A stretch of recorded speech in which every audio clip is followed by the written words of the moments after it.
Bienvenue sur Change and Chill, le podcast où l'on parle de changement simplement. Je suis Olivier My et avec mes invités, nous explorons comment le changement peut être une force positive dans nos vies. Des histoires inspirantes avec une touche de légèreté. Dans ce nouvel épisode, j'ai le plaisir d'accueillir Renaud Thori. Salut Renaud, comment ça va ? Salut Olivier, ça va et toi ? Ça va bien, surtout que pour une fois je suis à ta taille. Ouais. Parce que là t'es assis en face de moi je suis debout. Et pour une fois je peux voir à quoi ça ressemble. Ouais, alors je suis assis sur un tabouret haut quand même, les gens ils vont croire que je fais 2 mètres. Ouais. T'es quand même grand, hein ? Ouais, 1m85. Ah oui, quand même. Oui, je suis vraiment pas très grand moi, tu me diras. Du coup, on discutait juste avant et tu me disais que tu avais une manière très particulière de lasser tes chaussures. Est-ce que tu peux nous... Alors c'est pas une manière particulière de lasser, c'est un toc quand je fais de l'activité sportive, de la randonnée ou de la course à pied. J'ai besoin que mes lacets soient serrés exactement de la même manière à droite et à gauche. Ok, donc lasser de la même manière, ça veut dire... Serrer de la même manière. Alors, peu importe qu'il soit lacé, simple nœud, double nœud, peu importe. Il faut juste qu'il soit serré, que j'ai la sensation que mes 2 pieds sont serrés de la même manière. Ok. Ouais, et ça peut durer, je peux refaire le lassage, 6, 7, 8 fois, ça dépend. Donc toutes les personnes qui vont partir avec toi pour faire une activité sportive savent que, quoi qu'il arrive, c'est le rituel. C'est le rituel, voilà. Ils savent, maintenant ils ont l'habitude. Je leur dis, vas-y, continue, je refais le lassage et je te rejoins, je te récupère. Dans 10 km, je serais arrivé. Les 5 premières minutes, je fais des sprints, je fais les lacets, voilà. Bon. C'est marrant, ça te vient d'où ? J'en ai pas la moindre idée. Franchement, je sais pas, je pense que les premières fois que je l'ai fait, c'était mes premiers trails, on va dire. Et après, c'est devenu une habitude. Je sais pas trop l'expliquer. Mais voilà, ça te rassure. Ça te permet d'y aller franco. C'est ça me crée mes petites habitudes. Et entre elles, souvent, ça m'aide dans les derniers moments, à pas être focalisé sur les pensées parasites. Rester focalisé sur un truc très terre à terre. Plutôt que de penser, est-ce qu'aujourd'hui va être une bonne journée? Est-ce que ça va bien se passer? Voilà. Au moins, là, la question, c'est le lassage. La question, c'est le lassage. Simple, basique. Super, en tout cas, vraiment ravi de t'accueillir pour cet épisode de podcast. Et pour commencer, est-ce que tu peux te présenter, s'il te plaît ? Donc moi, j'ai 38 ans, je suis product manager dans une boîte un courtier en assurance qui s'appelle Alptis. Ça fait un paquet d'années que je suis chez Alptis maintenant, j'ai pas mal changé, pas mal évolué, mais toujours sur la partie produit fonctionnel.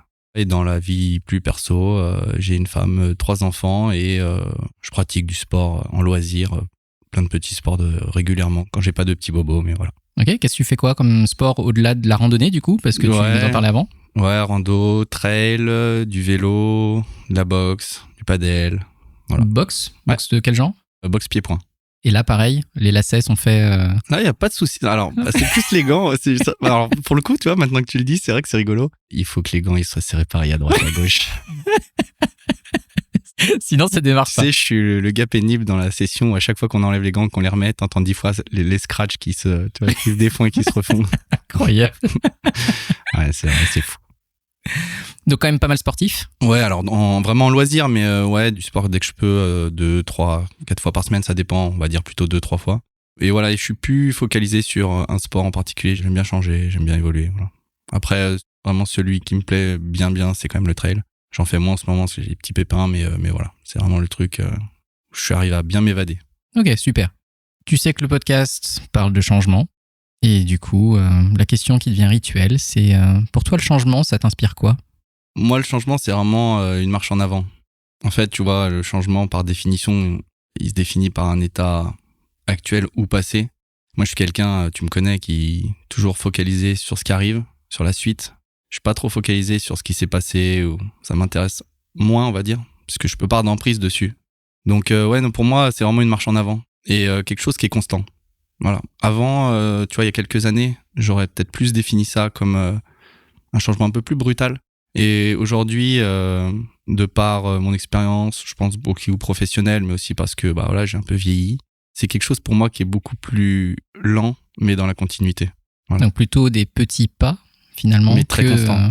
Mais constant. Ouais. Et avec la même pression de chaque côté. Ça, c'est ça que j'ai compris. Voilà. Pour la métaphore du lassage. Exactement. Ça va nous suivre en fil rouge. Exactement. Mais voilà, un changement qui est plutôt progressif dans la durée. C'est et ça. qui te permet de voir venir et d'avancer au fur et à mesure. Et de jamais s'arrêter, tu vois. Ouais. Dès que tu t'arrêtes, ça aussi, c'est chose dans le trail qu'on a beaucoup en tête. C'est t'arrêtes pas. Marche doucement, très doucement, mais marche. Avance. Pour éviter de stagner. Ouais, c'est ça.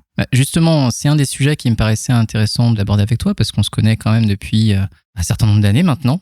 C'est depuis quoi 9 ans. 2017, un truc comme ça. Ouais, 2016, 9 ans. 2016 Putain, on a presque 10 ans. On va fêter nos 10 ans. Ouais, c'est cool.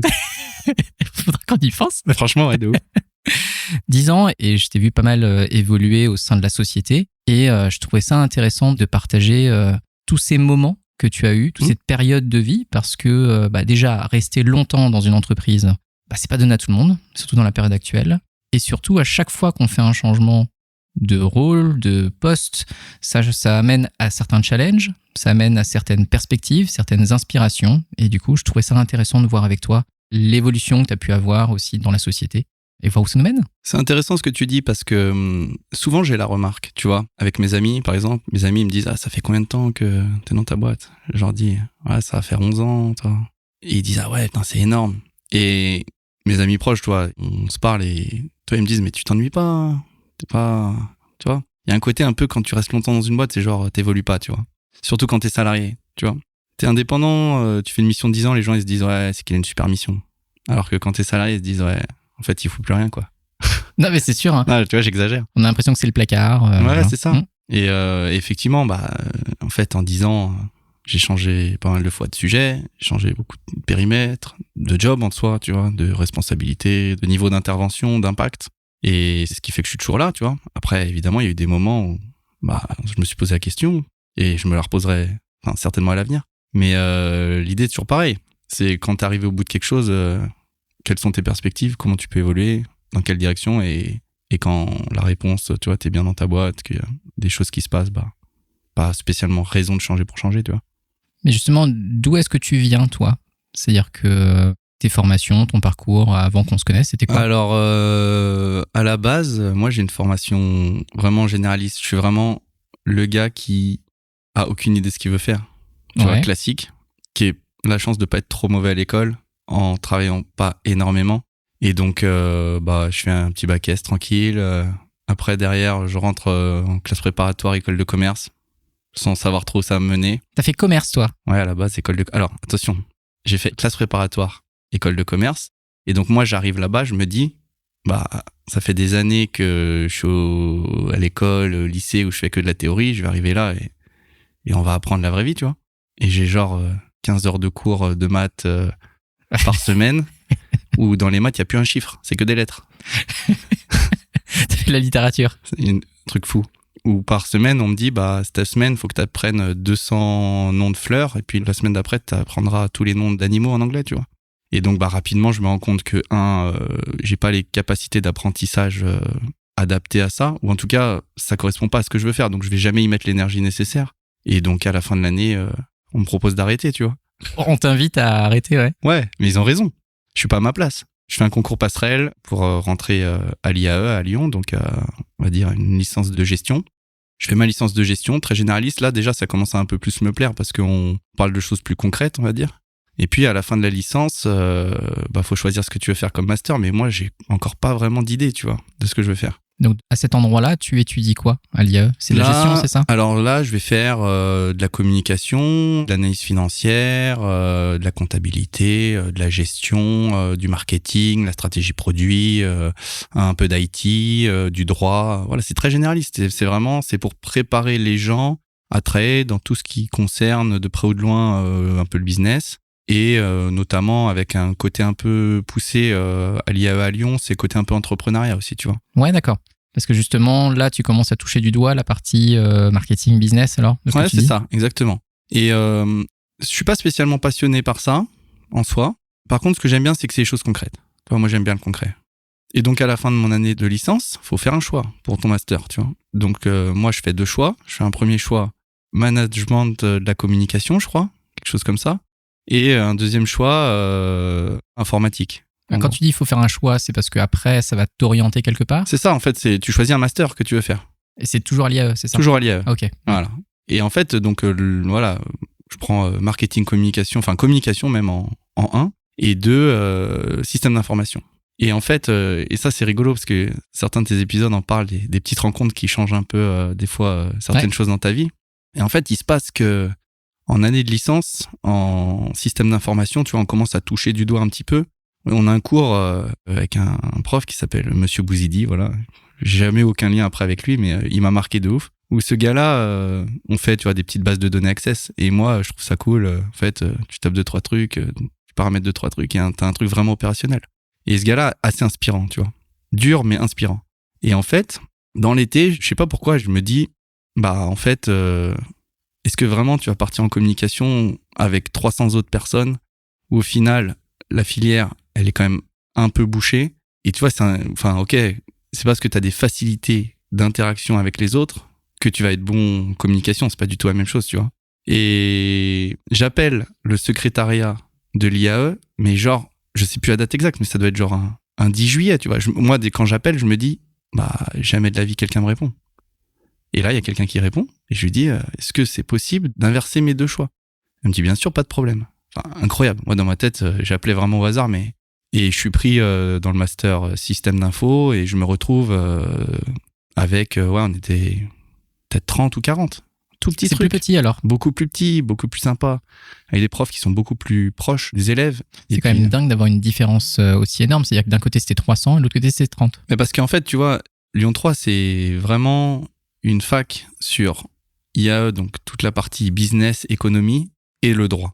Et les langues, voilà. C'est vraiment les trois gros trucs. Je pense ne pas me tromper. Peut-être je dis peut-être des bêtises, mais dans l'idée, c'est ça. Et à côté de ça, à Lyon, tu as d'autres facs qui sont plus spécialisées sur l'IT. Et donc, en fait, cette branche à la fac Lyon 3 de système d'information, tu vois, c'est pour ça que je fais la différence, pas informatique. Enfin, voilà, il n'y a pas de sujet. De toute façon, les gens, ils pensent que je suis informaticien et c'est OK, tu vois. Mais, tu vois, en fait, là, c'est vraiment système d'information où on parle de stratégie. Alors évidemment, on a les bases, on apprend quelques bases pour histoire d'être capable de discuter avec tout le monde, mais en fait, ça forme globalement des gens qui vont travailler plutôt dans l'encadrement du système d'information. Tu vois, j'ai des collègues à moi, ils sont devenus DSI, d'autres, ils sont responsables de sécurité, il y en a d'autres qui sont développeurs, ça dépend, tu vois. Mais à la base, c'est pas la spécialité de la fac, tu vois, de cette fac-là. C'est des débouchés qui sont quand même très variés, alors, de ce que tu dis. Très variés. Et donc, alors ça, c'est Master 1, c'est généraliste, puis en Master 2, on spécialise, et il y a ceux qui sont partis, je le dis classiquement assez simplement, mais plutôt côté consulting, on va dire, et puis ceux qui sont partis plutôt dans la partie un peu technique, dev. Et donc là, on se retrouve, moi en Master 2, on est 20, quoi. Et le truc qui est dingue, c'est que les profs, ils nous proposent du travail. Pas directement eux, mais avec leur réseau. Et un jour, donc en fin de Master 2, on doit faire un stage de 6 mois, et un prof, en plein milieu d'un cours, le responsable du Master qui rentre, et il dit, ouais, j'ai un job dans une boîte qui s'appelle Inextinso, qui fait de la compta. Est-ce que ça peut intéresser? Vas-y, je lève la main, je postule, je suis pris instant, tu vois? Parce que les mecs, ils ont leur réseau. Et donc, en fait, vraiment, j'ai touché du doigt une filière où t'as ta formation, t'es embauché direct. À cette époque-là, c'est fou. Et ma période d'essai, en fait, à la base, c'était un stage de 6 mois qui sert de période d'essai. Si c'est OK, on continue. Et tu vois, j'ai fait 4 ans et demi chez eux. C'était super. Vraiment super premier taf. Ouais, c'est top. Je vais juste revenir un petit peu en arrière parce qu'il y a un élément qui me paraît très intéressant de discuter avec toi. Et puis, on repartira sur ce mouvement-là. Tu parlais de cette personne qui t'avait inspiré et tu l'avais décrite comme étant inspirante et dure. Est-ce que tu pourrais nous en dire un peu plus? Parce que si elle te vient à l'esprit, je trouve qu'il y a peut-être quelque chose d'intéressant à décrire. Donc déjà, c'est pas n'importe qui. Hein. C'est genre le vice-président de l'IAE, tu vois. C'est un gars, tu le croises, jamais tu dis ça, mais dès que tu discutes 2 secondes avec lui, voilà, tu sais, le gars est haut niveau, tu vois. Et en fait, la particularité qu'il a, c'est que lui, il maîtrise son environnement. Et il sait très bien, à la fac, il sait très bien qu'en licence de gestion, il y en a, ils sont là parce qu'ils savent pas ce qu'ils veulent faire. Et il y a des gens comme moi qui savent pas ce qu'ils veulent faire, mais qui essayent de jouer un minimum le jeu, tu vois. Et puis il y en a, ils font la bringue tout le temps. Et lui, tu vois, c'est pas son problème. Lui, tu rentres dans son cours, si t'es un touriste, tu vas vraiment prendre. Mais genre, tu vas prendre, tu vois. Tu te rappelles de certains moments? Bien sûr. Il dit à des gars, mais il leur dit. Écoute, il appelle tout le monde binôme. Je sais pas pourquoi. Binôme. Et il leur dit, écoute binôme, si t'es pas content d'être là, tu sors, point barre. Moi, j'ai pas de temps à perdre avec toi. Tu vois. Et à côté de ça, tu vois, il est toujours un peu second degré. Tu sais jamais sur quel pied danser, tu vois. C'est un gars, genre, même les bons élèves ou les gars qui étaient un peu studieux, tu vois, ils sont jamais rapprochés de lui, toi. Tu deviens pas ami ou tu deviens pas proche de ce gars-là. Il est là pour te former. Et par contre, il adore les jeunes. Ça se voit, tu vois. Il adore les jeunes, mais ancienne génération, c'est j'adore les jeunes, mais t'es à ta place, moi je suis à la mienne. Une notion un peu de, tu vois, c'est moi le boss. Tu me donnes du respect et moi en contrepartie, je te donne de la connaissance et du respect. Tu me donnes pas de respect, bah déjà t'as rien à faire ici. Tu vas prendre cher. Et tu vas prendre cher en fait. Et lui il disait, moi j'en ai rien à faire. Tu sais, il nous disait ça, il nous disait, moi perso, je sais très bien qui vient pas, je sais très bien. Vous pensez tous que les copies elles sont anonymisées, mais vous croyez quoi? Tu sais, le gars il te met des coups de pression comme ça. Mais à côté de ça, ultra inspirant parce qu'il t'explique plein de choses. Lui, il travaille avec beaucoup de pros, donc il t'explique vraiment comment ça se passe et pourquoi l'IT, c'est l'avenir. En vrai, tu vois, ça veut rien dire ça. Mais quand t'as 22, 23 ans et qu'il y a un gars qui te dit, de toute façon, vous pourrez pas faire sans l'IT. Même si vous n'aimez pas ça, ça va être omniprésent dans votre vie, notamment professionnelle. Et moi, tu vois, je suis pas du tout contre ça, en fait. En soi, l'IT, tu vois, je me définis pas comme geek, parce que maintenant, geek, ça veut tout dire et rien dire, tu vois. Mais ouais, j'aime bien les trucs, le digital. Ouais, t'as bien configuré des trucs quand même, toi. Ouais, voilà. Mais pas hard, tu vois. Ouais. J'ai jamais monté de PC, tu vois, des trucs comme ça. Ouais, je comprends, ouais. Tu vois, quand ça devient pénible, j'arrête, tu vois. Mais t'aimes bien les gadgets. Mais voilà, ça. j'aime bien les trucs, bah, tu vois, moi, une bonne expérience utilisateur, ça peut me... Enfin, je me rappelle, c'est un peu, voilà, tout le monde a eu ça, mais quand j'ai eu mon premier iPhone, tu vois, à l'époque, c'était vraiment un truc de fou.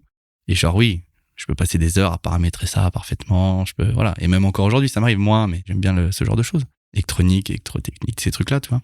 Et donc, ça me parle quand il me dit ça. Et moi, en fait, c'est à ce moment-là où je me dis, bah, je sais pas ce que je veux faire, mais quitte à avoir un travail qui est plutôt un travail de bureau, entre guillemets, je pense pas que ce soit un problème pour moi de passer des heures devant un PC toute la journée à faire des choses, tu vois. D'accord. C'est-à-dire qu'à l'époque, Et déjà, à l'époque, c'était un truc qui était OK. Et ouais. encore aujourd'hui, c'est OK, malgré le fait que, par contre, sur mon temps libre, en temps de loisir, j'ai vraiment besoin d'être dehors maintenant. Ouais, tu bouges. Et tu vois, et parfois, tu vois, je me pose la question, est-ce que je devrais pas faire un taf plus proche de l'extérieur? Et puis après, tu vois, je suis raisonnable, puis je me dis, ouais, mais regarde, tu dis ça là, mais après, derrière, quand il fait 40 degrés, t'es dehors, quand il pleut, t'es dehors. Non, mais c'est vrai, hein. Faut peser le pour et le contre, hein. Et c'est pire, toujours pire, facile de c'est dire, et ouais, toujours trop facile de dire, ouais, ce que je veux, c'est dans les boîtes toute la journée, ouais. En fait, dans les boîtes, tu vas faire plein de trucs chiants. Forcément, comme dans nos tafs. Dans nos tafs, il y a des trucs qui sont pénibles, d'autres qui sont super bien. Et donc, même encore aujourd'hui, quand j'en parle à beaucoup de mes amis, ils disent, je sais pas comment tu fais pour passer 7, 8, 10 heures devant un PC, tu vois. Mais moi, c'est pas un problème. En plus, en soi, je suis pas toute la journée devant un PC, je passe la majorité de mon temps à parler avec des gens, en fait. Oui, surtout ça, maintenant. On a pu voir, oui. Ouais. Et voilà, c'est ça.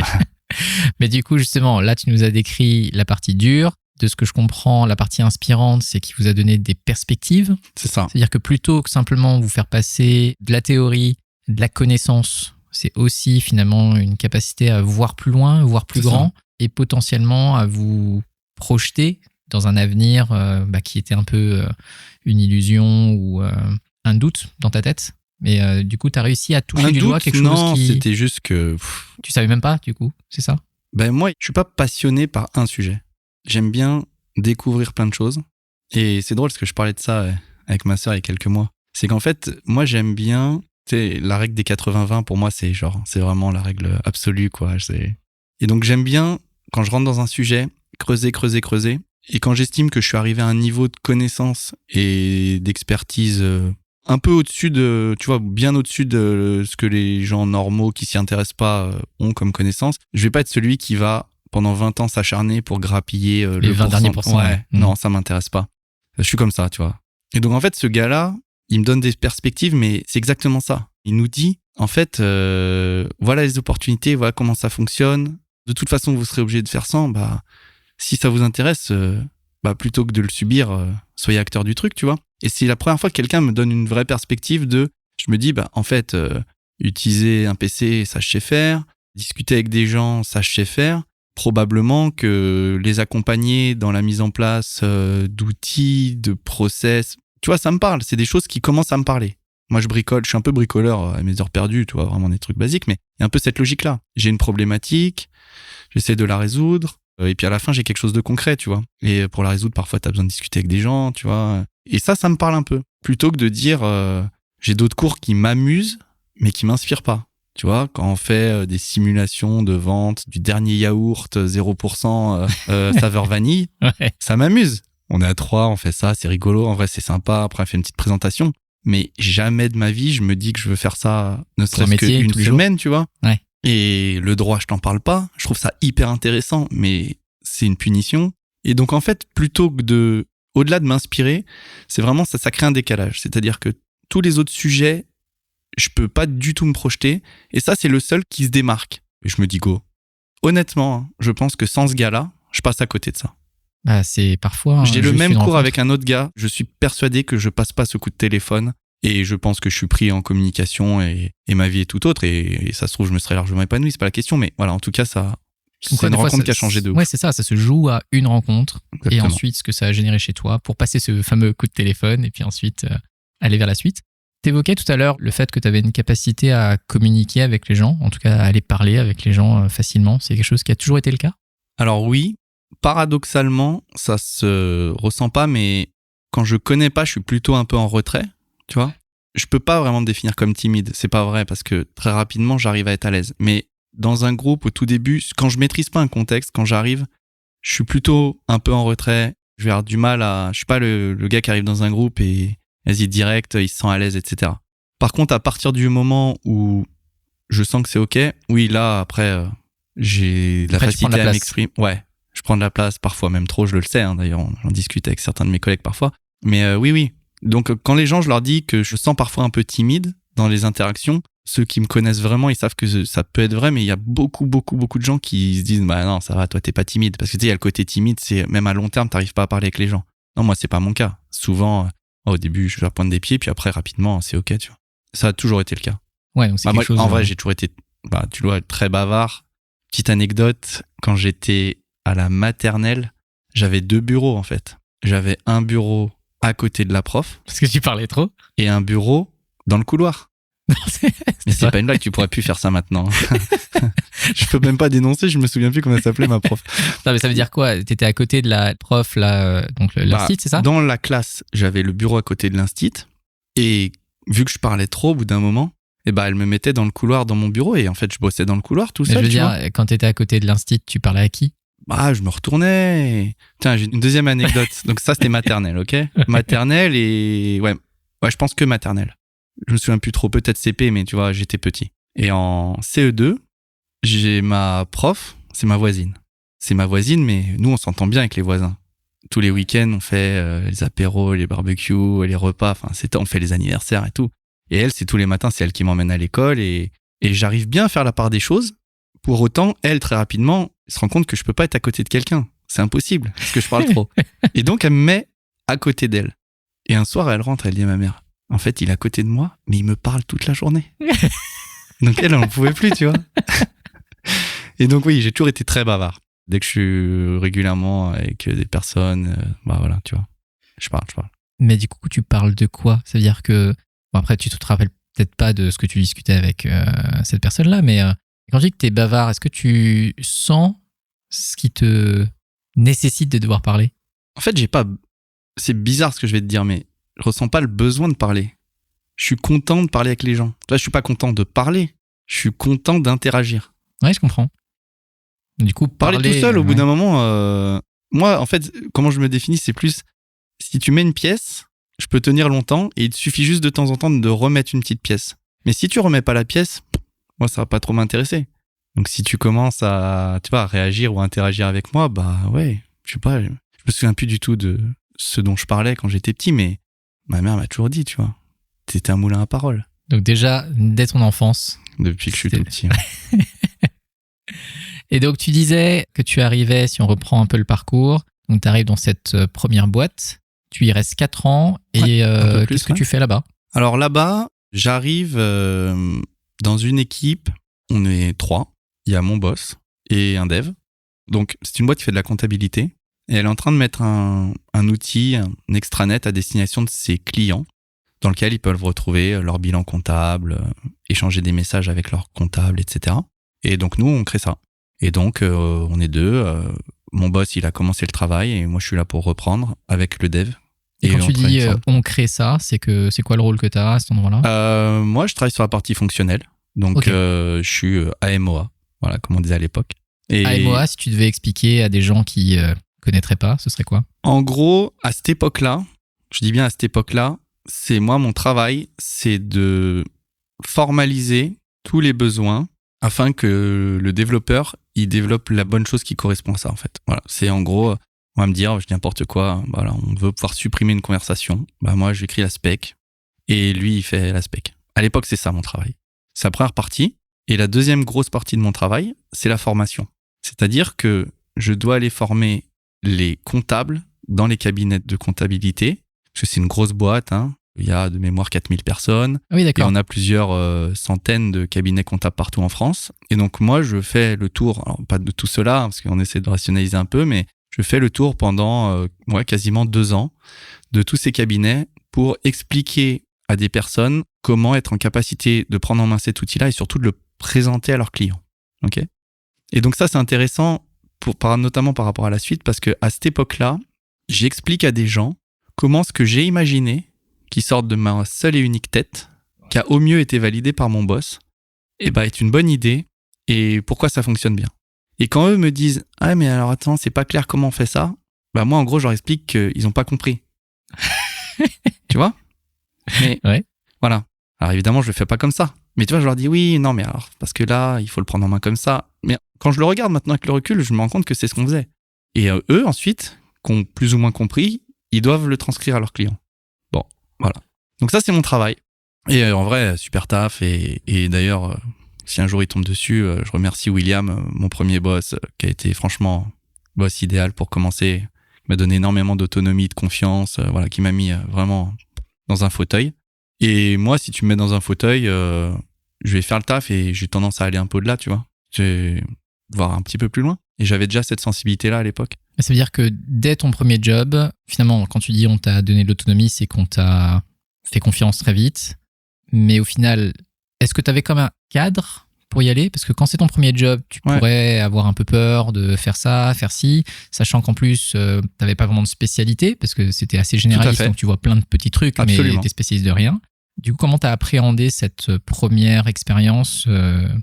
Alors, ce dont je me souviens, c'est que j'ai pas spécialement eu besoin d'être rassuré sur la partie un peu technique du travail, parce que, tu vois, c'est une fois que tu as compris le truc, c'est un peu OK. Et c'est bête, hein, mais le premier truc qui me vient en tête quand je pense à ça, c'est mais genre je vais faire des déplacements, organiser mes déplacements, que je réserve mon avion et que j'arrive à 23 ans avec mon costume, parce qu'à l'époque je suis en costume, ma petite sacoche de gars sérieux, pour expliquer à des gars qui font de la compta depuis 30 ans que voilà, il y a ce nouvel outil et tout, tu vois. Et qu'ils n'ont rien compris en plus. Ouais, alors j'exagère, il y en a plein qui comprenaient parce que notre truc était quand même plutôt bien, tu vois. Mais voilà. Et donc en fait, les premières fois, j'ai ce syndrome de mais en fait, est-ce que je vais être crédible ? Et donc je surjoue la crédibilité, tu vois, en préparant le truc, en étant un peu carré, en jouant le jeu. Et c'est là où la communication, elle m'aide beaucoup. Parce qu'en fait, ils se rendent compte que le sujet, je le maîtrise et que je suis capable de comprendre mon environnement. Et ça, c'est ce qui m'a globalement beaucoup aidé sur les 15 années là depuis que je travaille. C'est que généralement, j'arrive à bien comprendre le contexte global. Et pas juste le périmètre sur lequel j'interviens. Ouais, donc tu as une prise de recul qui te permet, avec cette volonté de bien faire aussi, hein, c'est ce que j'entends quand tu dis, j'avais peur pour un peu cette crédibilité, mais du coup, tu t'es pas laissé prendre par cette crainte-là, tu as fait tout ce qu'il fallait pour toi te sentir bien, et puis ensuite délivrer ce que tu avais à délivrer. Moi, il me parle compta, je parle compta, tu vois. Je suis nul en compta, mais j'ai quand même des bases, je sais ce que c'est un bilan, j'en ai fait un peu à l'école, et j'ai bien compris rapidement qu'il y a une période comptable. Et donc, il y a un moment charnière pour eux. Et tu vois, ce genre de choses. En fait, ils me voient plus que comme l'informaticien qui vient leur présenter un outil, mais quelqu'un qui est censé leur présenter un outil qui correspond à un besoin. Ou en tout cas, qui vient résoudre un problème. Même si, tu vois, ça sera à refaire aujourd'hui. Je me dis, quand je le regarde dans le rétro, et tant mieux, tu vois, je me dis, comment je ferais différemment aujourd'hui? Mais c'est normal. Heureusement, tu vois. Et donc, ça se passe hyper bien. Et après, au bout de 4 ans et demi, 4 ans, grosse période d'immobilisme dans l'entreprise, pas de mon fait, mais classique dans une grosse entreprise, il y a des rapprochements avec des filiales, et puis il y a une filiale qui fait beaucoup d'IT, et donc cette filiale-là se pose la question de est-ce que le périmètre qu'on a nous, ça serait pas plus logique que le récupère, tu vois. Et la décision prend vraiment longtemps à être prise, et donc moi, ça fait 4 mois, 5 mois que j'avance plus beaucoup, tu vois, et je vois pas trop le truc se décanter. Et donc je prends la décision de dire je vais au moins regarder ce qui se passe ailleurs. Et au bout d'un petit bout de temps, je tombe sur une annonce. Je lis l'annonce. Je lis mon poste, en fait. Je dis, attends, à part le nom de l'entreprise qui change, c'est le même job. Sauf la partie formation qui était pas là, mais tout le reste, je m'y retrouve. Et donc voilà, et donc je viens et c'est là où je suis rentré chez Altis, tu vois. Donc c'est la deuxième boîte. C'est ma deuxième boîte. Je fais que 2 boîtes, ouais. Et là, pareil, j'arrive... là, pour le coup, lui, peut-être qu'il l'entendra, tu vois, mais mon boss, Julien, pareil, il me met dans un fauteuil. Et j'arrive, il me donne beaucoup d'autonomie, énormément de confiance. Donc dès le départ. Dès le départ. Tu te rappelles de l'entretien ? Ouais, je m'en souviens bien, ouais. Globalement, tu vois, en y repensant, la même personne que je connais maintenant. Il est genre, il me met à l'aise, il est nature. Je sens quelqu'un qui sait exactement où il veut aller. Et il est très honnête, tu vois. Il me dit, là, tu vois, si t'arrives et qu'on décide de travailler ensemble, un des premiers enjeux, c'est de réussir à gérer de telle manière. Moi, j'y arrive pas forcément et c'est pas si simple. Donc, voilà. Moi, j'ai plus envie de m'occuper de ça et j'ai besoin de quelqu'un qui prenne le relais. Et toi, il me dit un peu que, il s'est cassé les dents, c'est pas du tout le cas, mais en fait, faut quelqu'un qui prenne le relais, tu vois.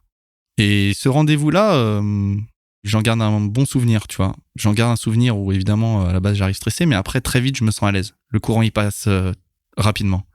Mais tu disais que tu avais commencé à regarder ce qui se faisait sur le marché, donc tu avais cette annonce-là, ouais. Mais il y en avait eu d'autres ?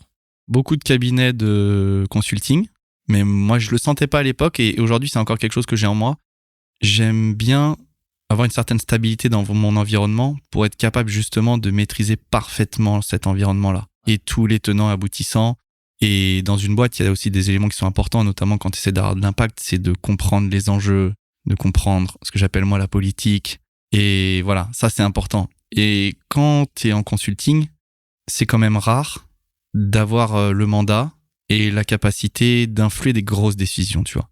Et donc plein de rendez-vous comme ça, enfin plusieurs, tu vois.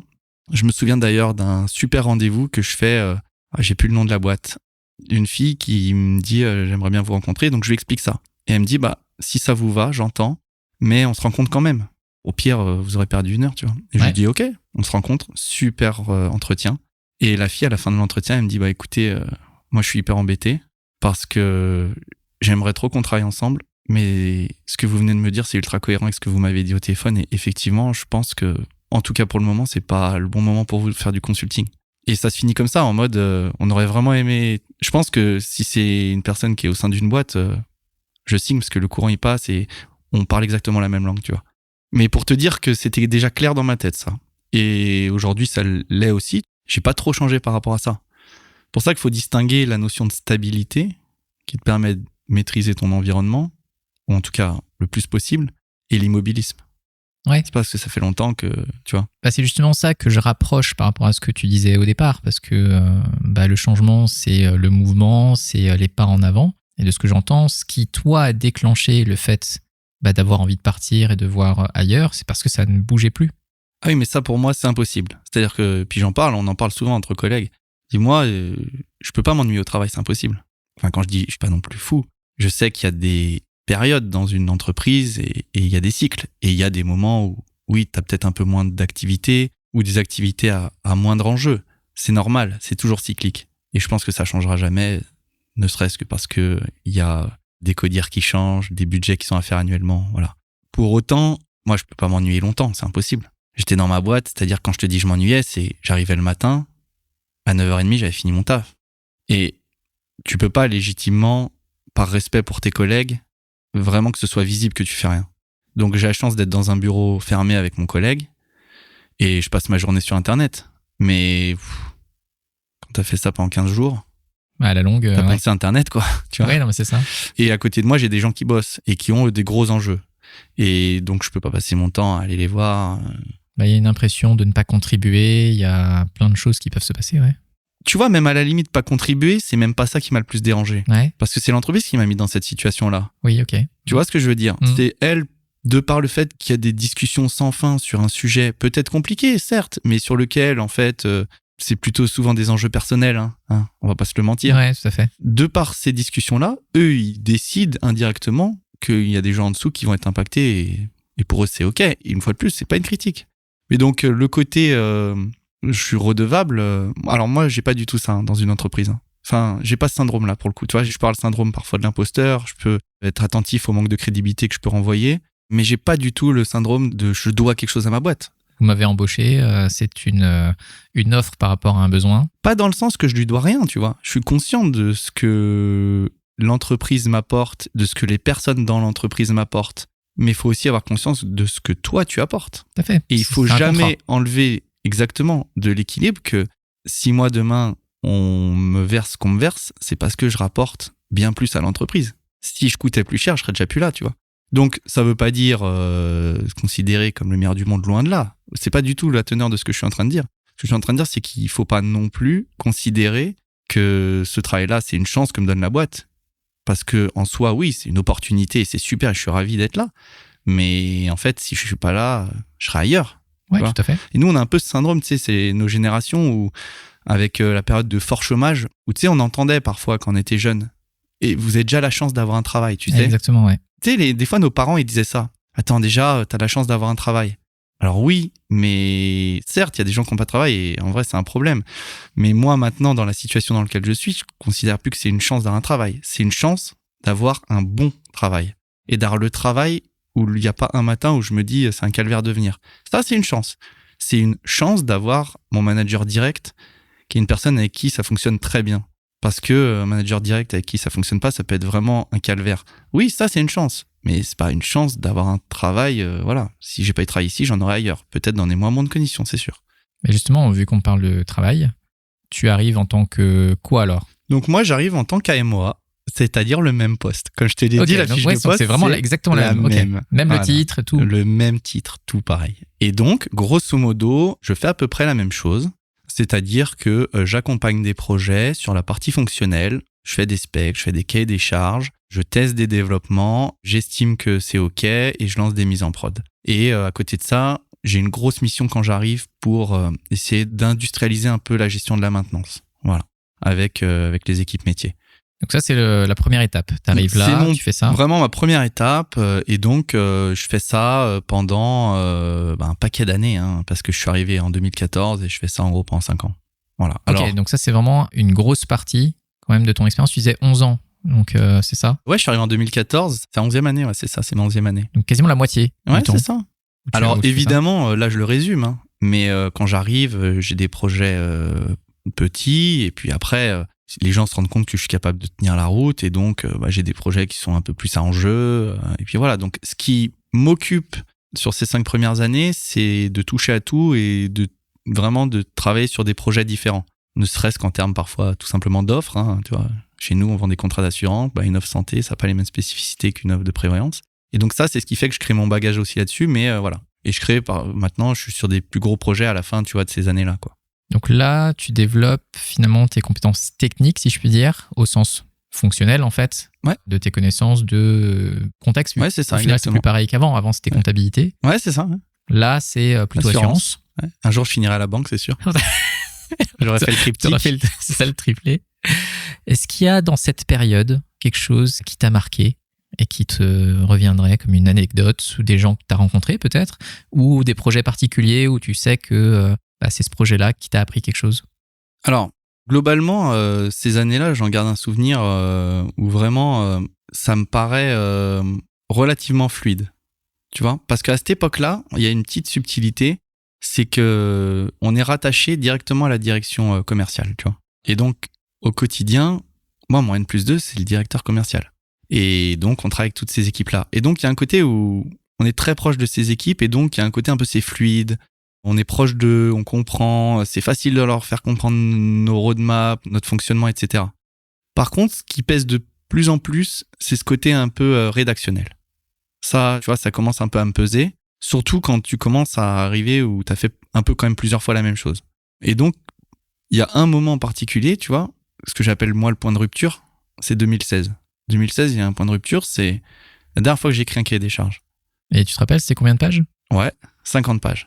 50 pages. Et donc, en fait, pourquoi je m'en souviens ? Parce qu'on travaille sur une nouvelle offre, tu vois, un truc un peu nouveau pour l'entreprise, c'est un peu un pari. Et donc, moi, je fais un énorme cahier des charges. Donc, je fais les specs, je fais les maquettes aussi, hein, sur Paint et tout. Je fais des maquettes en sur expliquant. Paint. Ah ouais. Je fais capture d'écran, je coupe avec Paint, je mets des boutons en disant là, il faut que ça soit comme ça. Un gros cahier des charges. Et moi, je suis assez rigoureux sur certains trucs, tu vois. Tout ce qui est un peu écrit, etc. J'aime bien que les choses soient à peu près propres, tu vois, voire très propres. Et donc, j'envoie ce cahier des charges. J'aurais pu l'envoyer par la poste, tu vois, mais j'envoie par mail à mes collègues du 3e. Et à cette époque-là, j'ai pas le droit de leur parler. C'est pas une blague. J'ai pas le droit. On me dit, tu ne parles pas aux développeurs. Mais en soi, aujourd'hui, ça me paraît lunaire, mais à l'époque, de toute façon, moi, j'ai pas spécialement trop envie de leur parler, dans le sens, oui, on s'entend bien au café, il y a pas de problème, mais je vois pas d'intérêt trop de leur parler, tu vois. Et au bout de, 3 mois, ils me livrent en recette le truc. Et là, c'est la douche froide. Il y a tellement de choses qui correspondent pas à ce que j'avais dans ma tête. Et moi, je suis en mode, mais c'est écrit dans le cahier des charges. Comment c'est possible? Qu'est-ce que vous n'avez pas compris? Et le gars en face, tu vois, pareil, il entendra, je pense, jamais ça, mais super gars, un gars qui s'appelait Landry, il me dit, le lead dev, tu vois, il me dit, bah ouais, on a fait exactement ce qu'il y a dans le cahier des charges. Et là, je me dis, waouh, il y a un problème, tu vois. Et en parallèle de ça, mon chef, il réfléchit beaucoup à l'orga. Lui, sa spécialité, vraiment, c'est ça. Parce que il le sait, de toute façon, je l'ai déjà dit, tu vois, mais il est vraiment très bon pour créer et faire évoluer des orgas. Et déjà, à cette époque, lui, il commence à être un peu attentif à tout ce qui se passe dans le monde de l'agilité, tu vois. Le grand et vaste monde de l'agilité qu'il connaît bien. Ouais. Et lui, déjà, il a commencé à dire, ce côté un peu cycle en V, où on est en effet tunnel pendant longtemps, c'est pas ouf. Et ça, vraiment, ça nous saute aux yeux. C'est genre en mode, on se retrouve à 4. Donc, le boss de l'équipe tech, le lead dev, mon chef et moi, dans un bureau, et on se dit, qu'est-ce qui va pas, tu vois.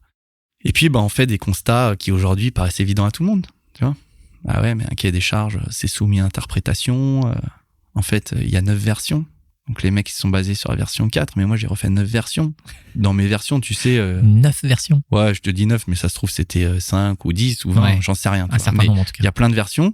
Et puis, tu sais, moi, je pars du principe que, il y a une version, j'ai dit en tête de version ce qui changeait, et voilà, et c'est évident, tu vois. Et tout le monde prend ça, et tout le monde le consomme, et je comprends pas pourquoi ils sont passés à travers. Et donc là, on se dit, il faut plus faire ça.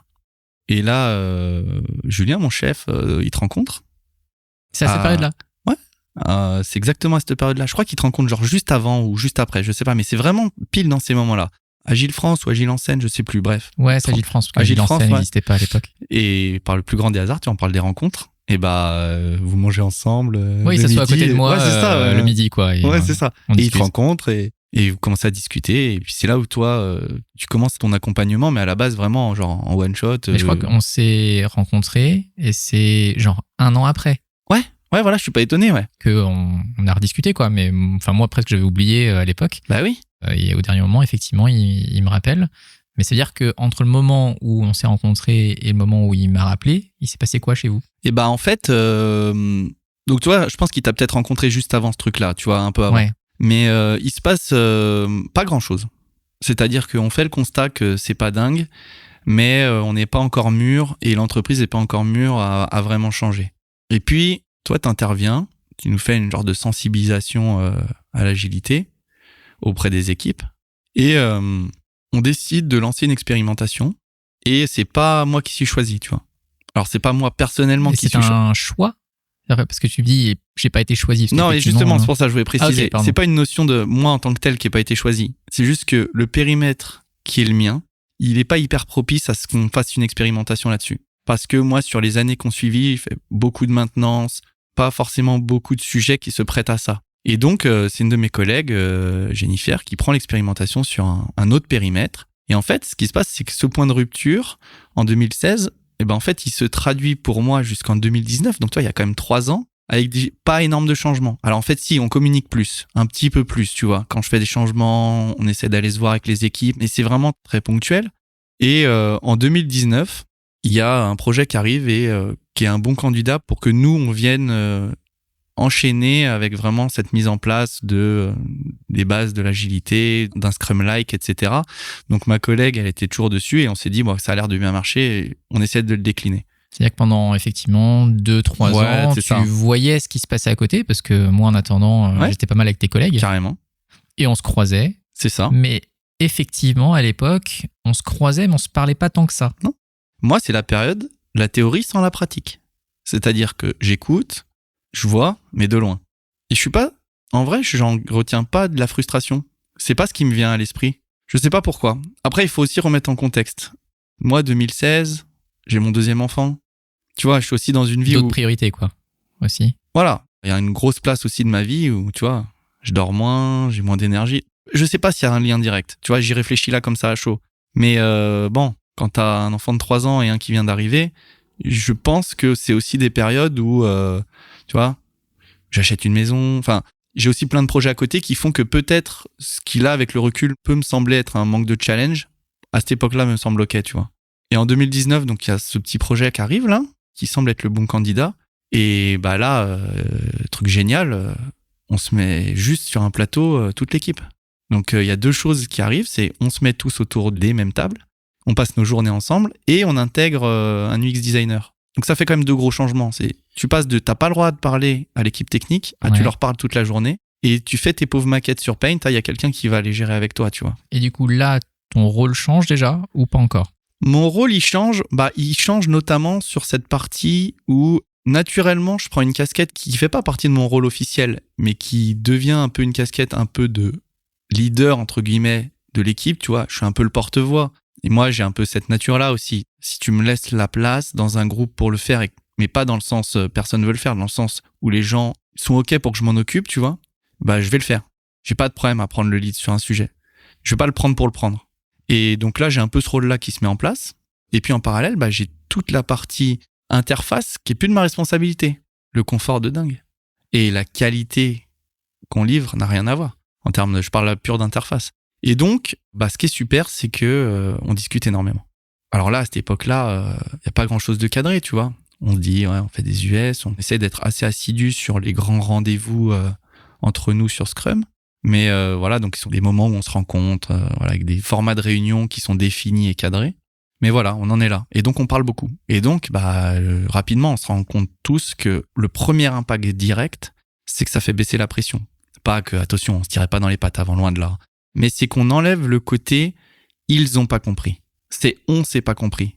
Ça change déjà beaucoup le prisme de l'analyse. C'est que, voilà, il y a un canal de communication et l'info, elle est pas passée. C'est pas eux n'ont rien compris ou lui s'est mal exprimé.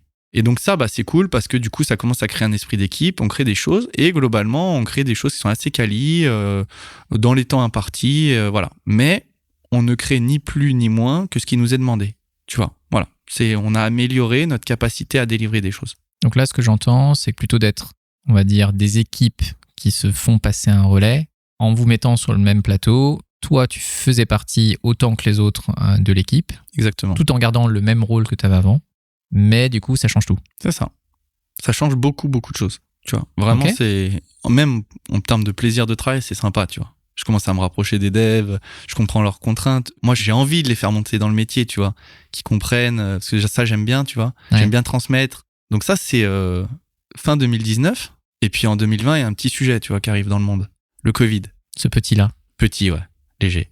Et donc nous, bah, ça a un impact direct, c'est que bah, on passe de on se voit toute la journée à on se voit plus. Alors en fait, on se voit plus, nous on essaie de mettre en place des règles assez strictes, tu vois, ouais. Où les réunions, c'est forcément caméra allumée, on change pas les horaires. Tu vois, les gens essaient de jouer le jeu. On crée un peu des canaux ouverts toute la journée où les gens peuvent se connecter, venir discuter si besoin, mais c'est quand même pas la même chose, tu vois. Et donc, ça nous force aussi à dématérialiser tous nos process. Avant, on a un grand tableau en présentiel. Oui. Et donc, faut dématérialiser ça. Donc, enfin, voilà. Ça change quand même beaucoup. Ça coupe un petit peu la première dynamique. Et puis, en soi, ça le fait. Et le gros avantage que ça nous a offert, c'est que, à cette époque-là, on a un sujet qui est ultra ambitieux. On n'est pas en avance. Et en fait, on travaille énormément, tu vois. Pendant le Covid, on a vraiment travaillé énormément. Et on finit le truc vraiment, mais au dernier moment. Pas du tout à l'arrache, hein, tu vois. Le truc est qualitatif, ça marche, les gens sont contents, mais je me rappelle les dernières semaines, on passe toute la journée à taffer et le soir, des fois, je suis obligé de dire à certains de l'équipe, en vrai, décroche quoi, tu vois. Au pire, tant pis, écoute, on sera en retard, qu'est-ce que je te dis ? On aura fait le max, mais toi, décroche, toi, il est 21h, tu es depuis 7h, même pour toi. Puis même pour nous, parce qu'après, tu seras plus dedans, quoi. Mais ça nous aide quand même malgré tout là-dessus, c'est que si on avait été en présentiel, je pense qu'on n'aurait pas fini le projet. Enfin, pas à temps, en fait. Et puis petit à petit, on commence à se structurer. Et du coup, juste avant que tu continues, c'est que toi, entre 2016 et donc 2020, ouais.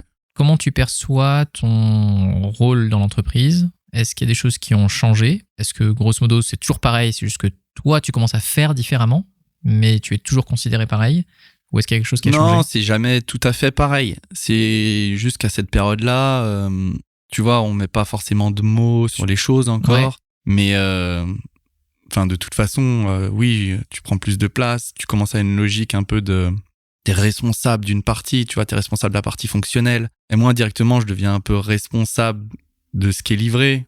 C'est moi qui vais le présenter au métier. C'est moi qui prends les retours, qui les centralise. Donc, tu vois, en termes d'interaction avec l'extérieur, déjà, c'est plus la même chose. Ça évolue un petit peu. C'est progressif, hein. C'est touche par touche. Et en termes de pratique, oui, ça n'a plus rien à voir. On essaie des choses, on n'arrive pas. T'as peut-être en souvenir cette super roadmap qu'on avait fait sur un mur qui devait faire 3 mètres par 2. Ah, ça, c'est sûr, ouais. Parce que tu m'avais dit 1000 fois qu'il fallait que j'ai les idées claires en termes de roadmap et que j'étais pas prêt encore à l'entendre. Et puis voilà, donc tu vois, petit à petit, on évolue là-dedans. Et oui, déjà ma posture par rapport à l'extérieur directement par rapport aux autres services, puisqu'en l'occurrence, à cette époque-là, l'équipe technique est un autre service encore. Ah oui. Et voilà, tu vois, moi, je suis toujours attaché à la direction commerciale et je suis détaché auprès d'une équipe projet multi-compétences. C'est ça, hein, le fonctionnement, ok ? Et donc, les autres personnes qui sont là, pareil, sont détachées. Mais tu vois, c'est détaché pour un projet. C'est juste que vous êtes localisé au même endroit. Enfin, juste ciao, COVID, quoi. Tu vois, à la fin du projet, c'est terminé. Et puis, s'il y a un autre projet, on reforme une équipe, tu vois. Mm-hmm. Donc, il y a cette posture-là qui change un peu. Mais oui, naturellement, moi, je commence à prendre un peu plus de place, tu vois, là-dedans. Parce que je me retrouve avant 2019, je suis dans des coproges avec 15 personnes et puis chacun explique sa partie. Là, c'est moi dans le coproche qui vient expliquer ce que toute l'équipe a réalisé. Tu vois. Et donc, je représente des gens qui sont mes collègues, mais qui sont même pas dans ma direction, etc. Et c'est OK.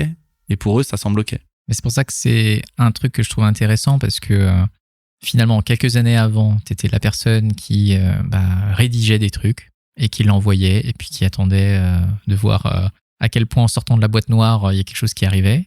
Puis ensuite, tu commences à prendre une posture où tu mènes d'une certaine manière une équipe.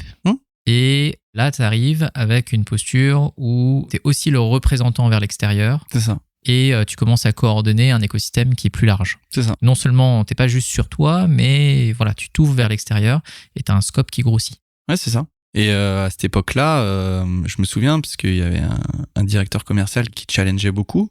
Et on lui explique que, en fait, son projet, ça va quand même être compliqué, tu vois. Et lui, il dit, OK, vous allez venir me l'expliquer.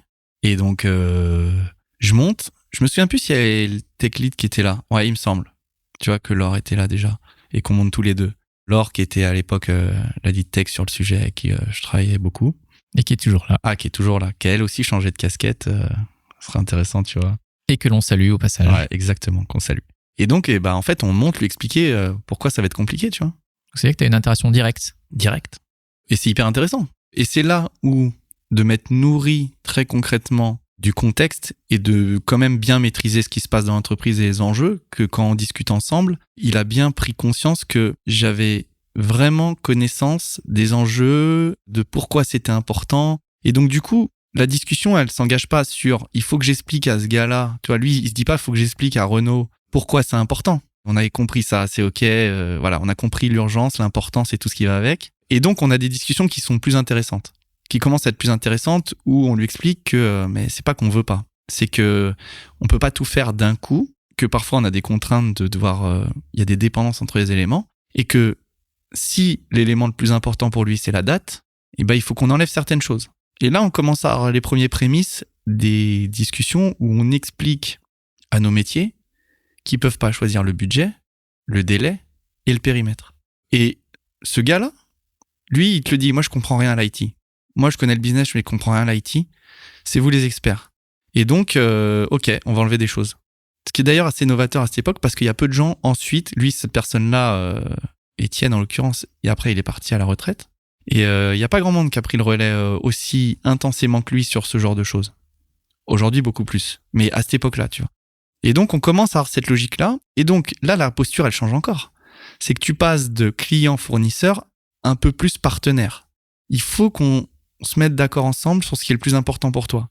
Si le plus important, c'est le périmètre, alors tu vas devoir lâcher soit sur le délai, soit sur le budget. Alors, souvent, quand tu lâches sur un, tu as tendance à lâcher aussi un peu sur l'autre. Et donc, on a ces discussions-là qui sont hyper intéressantes. Et donc, on commence à évoquer des notions de MVP, tu vois. Qu'est-ce que tu veux en priorité? Qu'est-ce que tu veux dans un second temps, un troisième temps? Et donc là, la posture, elle change complètement parce que tu passes d'exécutant à vraiment expert. C'est-à-dire que tu maîtrises ton sujet. La contrepartie de ça, c'est que tu deviens responsable.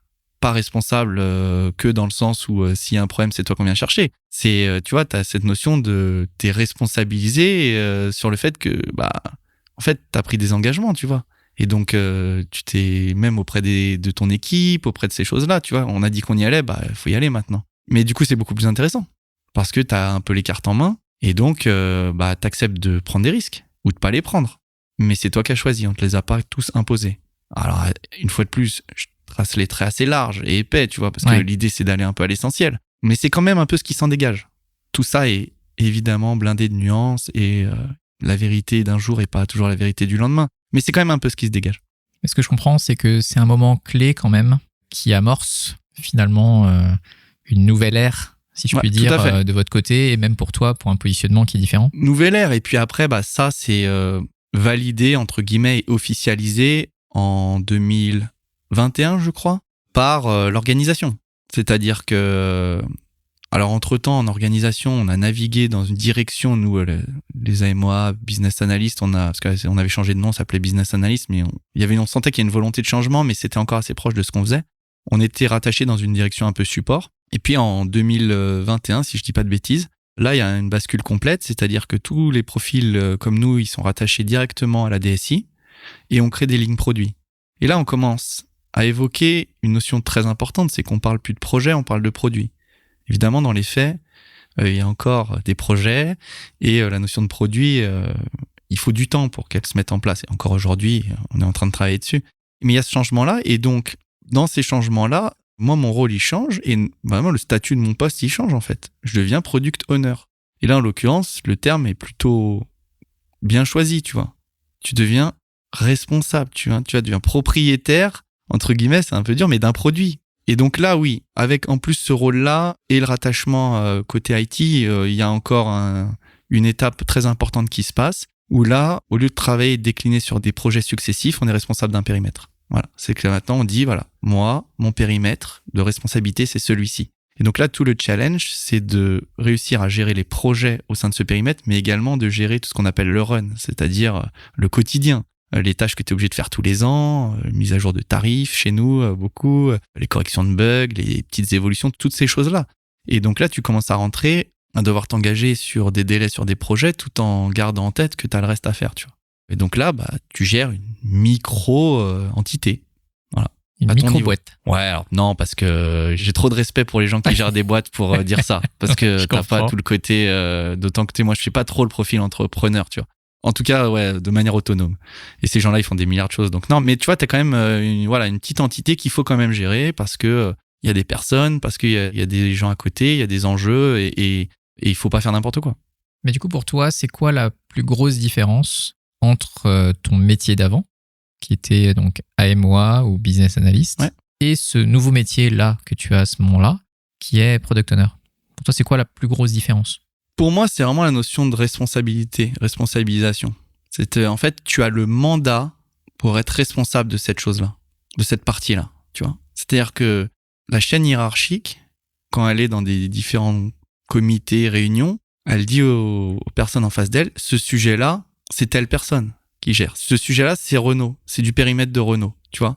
Il n'y a pas un projet qui est dispo, on va voir qui on met, et puis tu verras avec lui, et puis pendant le projet, ça sera ton point d'entrée. Non. Là, ce périmètre, c'est Renault, mais ça veut aussi dire, enfin Renault évidemment, tout à fait. Il n'y a pas moi, c'est l'équipe de réalisation, mais souvent les métiers, c'est des profils comme les nôtres qui allions discuter. On essaye de faire en sorte, tu vois, que ça change aussi ça dans le temps. Mais à cette époque, c'est beaucoup vraiment les PO qui viennent discuter avec les métiers.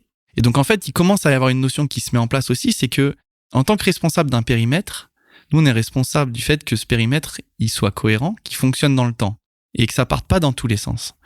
Et donc on commence à pouvoir dire non. Alors attention, à cette époque-là, quand on dit non, faut être un peu équipé quand même. Tu vois, c'est pas juste parce que t'as pas envie. C'est toujours le cas. On dit pas non parce qu'on n'a pas envie. Si jamais un jour quelqu'un tombe là-dessus, tu vois. Mais non, voilà, on commence à dire, ça, non, on va pas pouvoir le faire comme ça, ou on va décider de pas le faire parce que en fait, ça peut pas rentrer dans ce périmètre. C'est pas la vision du produit qui est la nôtre. Tu vois, il y a plus qu'une vision. L'IT est au service d'autre chose. Il y a aussi l'IT est un produit en tant que tel. Tu vois, nous par exemple, on vend des contrats d'assurance.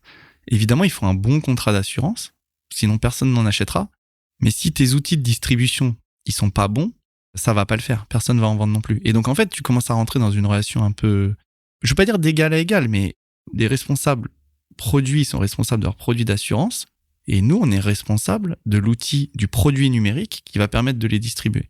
Ce qui veut aussi dire que de part et d'autre, ce sont des éléments qui apportent de la valeur. Exactement. Mhm. C'est que tu passes de l'IT est un outil et un centre de coût à l'IT est un moyen et on va dire un investissement.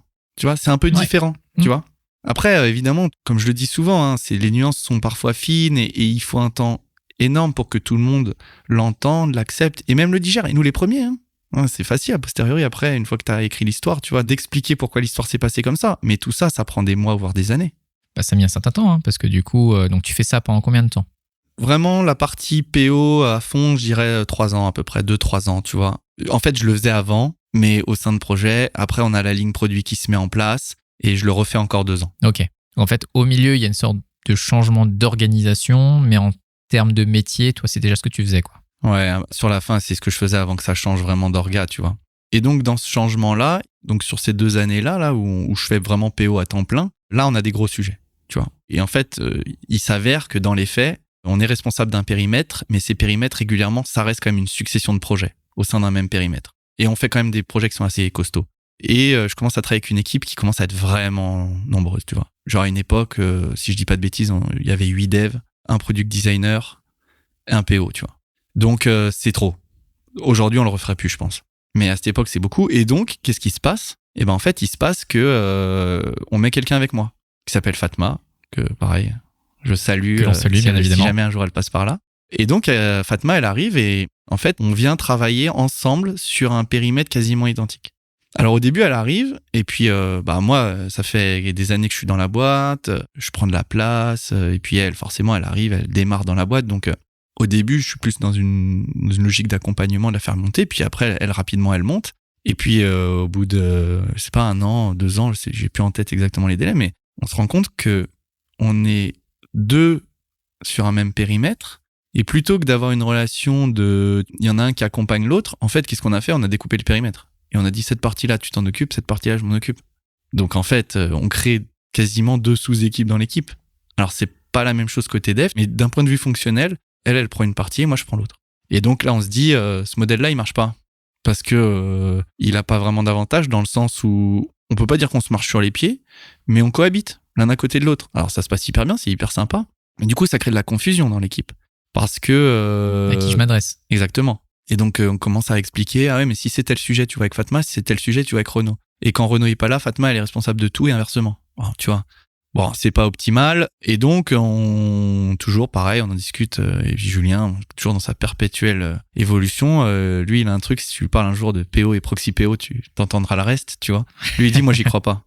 J'y crois pas à PO, proxy PO. Et je comprends ce qu'il veut dire par là. C'est-à-dire qu'en fait, tu peux pas avoir de personnes qui ont le mandat sur un sujet, quelqu'un qui accompagne. Enfin, sinon, c'est pas un proxy PO, tu vois. C'est quelqu'un qui va être là plutôt pour sur un profil un peu spécifique, soit être vraiment analyste sur un sujet, un data analyst ou quelqu'un responsable de la qualité aussi, tu vois. Nous, on a des gens aussi qui intègrent les équipes qui font de la qualité.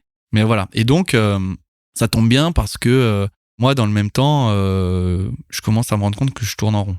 Gentiment, tu vois, mais je me dis, ça fait quand même un paquet d'années depuis 2019, tu vois, que je fais ça. Sachant que j'avais commencé plus ou moins tout ça, tu vois, c'est une longue évolution. Je commence un petit peu, entre guillemets, je le dis vulgairement, mais en avoir un petit peu marre de rédiger des US, de faire de la recette, de présenter ça au métier, et puis ensuite on recommence, tu vois. Et donc, dans le même temps, Julien, lui, il a un périmètre qui devient de plus en plus large, donc mon responsable. Et on se dit, en fait, il faut quelqu'un qui arrive aussi à l'accompagner et à l'aider, tu vois, à faire un relais. Et donc, ça, c'est en 2023. Je change de poste et je deviens PM, quoi. En gros, voilà. Et du coup, qu'est-ce que ça change ? Très concrètement, ce que ça change, pour moi, c'est que je suis plus rattaché à une équipe de réalisation. C'est-à-dire que moi, mon rôle maintenant, c'est de faire le relais du Head of Product, Qui est Julien. et d'accompagner les équipes, et notamment les profils fonctionnels, donc les PO, dans leur fonctionnement au quotidien. Donc ça passe parfois par des phases un peu de mentoring, d'essayer de leur faire gagner du temps sur certains sujets. Tu vois, je déblaye des sujets. Quand on a un projet un peu chiant qui arrive, qui part dans tous les sens, je fais un peu le diplomate avec les métiers, et puis une fois que le truc est un peu stabilisé, ils prennent le relais. J'essaie de travailler sur l'harmonisation des pratiques. Et j'essaye de leur faire gagner du temps sur la mise en place de nouvelles pratiques. C'est-à-dire qu'ils aient pas un peu ce frein à l'entrée de, on a une nouvelle pratique, oh là là, il faut entrer dedans. Moi, j'essaie de un peu de le vulgariser, de leur faire gagner du temps, de mettre en place des choses. Mais avec eux, tu vois, toujours en discutant. On se voit beaucoup, on discute énormément. Et puis, je fais leur backup quand ils sont pas là pour leur filer un coup de main. Et puis, parfois, je les accompagne sur des sujets un peu politiques, tu vois, parce que depuis le temps, moi, je commence à gérer un peu ce genre de choses. Et je travaille beaucoup avec Julien sur la partie vision produit, stratégie produit. Donc, ce que j'entends, c'est que tu prends plus de hauteur. C'est-à-dire que tu es plus rattaché, on va dire, à un terrain particulier. Tout à fait. Par contre, tu vas naviguer un peu partout parce que tu as la vision d'ensemble. C'est ça. Qui te permet justement d'être de backup à gauche, à droite. La question qui me vient, c'est que donc, tu prends ce nouveau poste. De ce que je comprends et de ce que je sais, en vrai, il n'y a pas de rattachement hiérarchique. C'est ça. Entre toi et les autres, même si ton rôle est quand même plus encadrant, si je puis dire. Qu'est-ce qui a changé dans votre relation à ce moment-là ? Parce que forcément, avant, vous étiez, entre guillemets, ensemble sur le terrain, entre guillemets, ensemble dans la boue. Ah tout à fait. Et du coup, maintenant, il y a un décalage. Parce que forcément, ça peut changer les relations, ça peut changer des choses. Ouais. Comment toi, t'as vécu ce truc-là ? Pas simple. Alors, quand je dis pas simple, les personnes autour de moi ont toujours été vraiment ultra, entre guillemets, bienveillantes, tu vois. C'est-à-dire que personne m'a mis de bâton dans les roues. Et les personnes qui avaient des a priori ont eu vraiment l'amabilité, dans un premier temps, de les garder pour eux, tu vois. Et je sais qu'il y en a eu, mais voilà. Et en vrai, c'est carrément OK. Et pour moi, pas simple, parce que comme tu le dis, trouver le juste milieu entre l'accompagnement sur une personnalité comme la mienne, tu vois, qui prend de la place. Moi, je fais du bruit, je prends de la place, je parle parfois avant de réfléchir. Et donc, ça peut être un peu déstabilisant. Et donc, toute la question, c'est comment j'arrive à leur apporter quelque chose sans leur marcher sur les pieds. Et ça, c'est pas évident. Et au début, j'ai eu du mal. J'ai pas eu de grandes difficultés ressenties, mais j'avais plus du mal par rapport à eux, tu vois. Je voulais pas, entre guillemets, venir et faire le petit chef, tu vois. Il y a rien qui m'énerve plus que ça. Ce rôle de petit chef, tu vois. Donc moi, il n'y a jamais un monde où je viens contrôler ce qu'ils font ou quoi que ce soit. Juste, j'essaie de me rendre au maximum disponible pour confronter éventuellement un avis et je me permets de leur donner le mien tout en leur précisant que ça reste ma vision. Et en fait, ce que j'ai eu du mal au tout début à prendre en main, c'est un peu, tu vois, on parlait de crédibilité, c'est d'accepter le fait que si on m'avait mis là, c'est aussi parce que j'étais légitime à le faire. Parce que parmi les gens qui étaient là, je faisais partie de ceux qui étaient crédibles et compétents pour faire cette tâche-là. Mais au départ, c'est pas quelque chose qui t'était évident. Moi, si. Je savais qu'il n'y a aucun moment quand on m'a proposé ça où je me suis dit c'est chaud ou c'est pas dans mes cordes. Non, moi, c'était OK, tu vois. C'est la direction que je voulais prendre. Moi, ce qui m'intéresse et ce qui me passionne pas mal dans le taf, c'est la capacité de faire bouger les choses. Et donc, d'avoir de l'influence, mais pas dans le sens l'influence, tu vois, je vais avoir du pouvoir et tout, ça, je m'en fous complet. Mais être capable de faire bouger les lignes et de faire progresser une structure à différents niveaux. Et donc, je savais pertinemment que si je voulais avoir plus d'impact positif dans l'entreprise, il fallait que j'évolue. Il fallait que je prenne de la hauteur, un petit peu, entre guillemets, de la hauteur. Tu vois, j'aime pas trop ce côté, parce qu'il y a ce côté, la hauteur, c'est, tu vois, de sortir un peu la tête de l'eau et d'avoir une vision 360. C'est plus ça, tu vois. Et donc, moi, j'en étais convaincu, mais à côté de ça, il faut que les autres y soient convaincus. Parce que, avec toute la bonne volonté du monde, en fait, quelle était la stratégie à la base ? La stratégie, c'était de se dire, ce qu'on veut, c'est que tout le monde monte. Il faut que toutes les personnes, elles montent à chaque fois d'un cran, tu vois. Moi, je monte d'un cran dans ma perception, dans ma vision, dans ma stratégie, dans mes échanges avec les autres. Mais il faut que demain, ce que moi je fais, quelqu'un soit capable de le faire. Et donc, l'idée, c'est de tirer tout le monde vers le haut. Mais pour ça, il faut aussi que les personnes en face, elles aient la capacité d'accepter qu'il y a un rôle qui va venir, entre guillemets, les accompagner. Et donc, ça sous-entend que ma seniorité était peut-être un peu plus importante que la leur, tu vois. Et ne serait-ce que ça, en fait, si t'as pas des personnes ultra bien câblées, comme c'est le cas chez nous, tu vois, toutes les personnes évoquées se reconnaîtront. Mais si elles étaient pas ultra attentionnées, qu'elles aient une bonne vision de leur taf, de notre taf et surtout des intentions, ça aurait été difficile. C'est pour ça qu'on a beaucoup communiqué sur les intentions. Et moi, souvent, au début, je marchais sur des œufs, tu vois. Et donc, j'essayais de faire par petites bribes, de donner un peu ma vision, comment j'aurais fait ci, comment j'aurais fait ça. Ce qui a été le plus dur pour moi, c'est au début, un peu d'accepter, tu sais, entre guillemets, de déléguer. C'est-à-dire d'accepter que les choses soient faites autrement, mais aussi bien faites, tu vois. C'était un autre chemin pour aller au même endroit. Exactement. Ça, au début, c'est un peu difficile. En fait, j'ai eu plus de mal au début quand je travaillais avec Fatma, qu'on était en binôme, parce que là, pour le coup, on voyait vraiment le quotidien. Mais même parfois, tu vois, quand je voyais, là, quand je suis devenu PM et que je voyais certains PO faire certaines choses, des fois, je me disais, ah, punaise, j'aurais pas fait comme ça. Et ça, après, rapidement, je suis passé outre ça. Et après, la deuxième chose qui a été un peu difficile, mais ils le savent aussi, parce qu'on en parle beaucoup, c'est pour ça que je sais qu'on tout ça, je peux le raconter, tu vois. C'est d'accepter le fait que, à certains moments, ils étaient pas mûrs pour entendre certaines choses. T'as un exemple ? Là, comme ça, qui me viennent pas forcément, tu vois. Enfin, j'ai des exemples vraiment très précis, mais il va falloir rentrer dans la technique et tout, ça peut être un peu pénible, tu vois.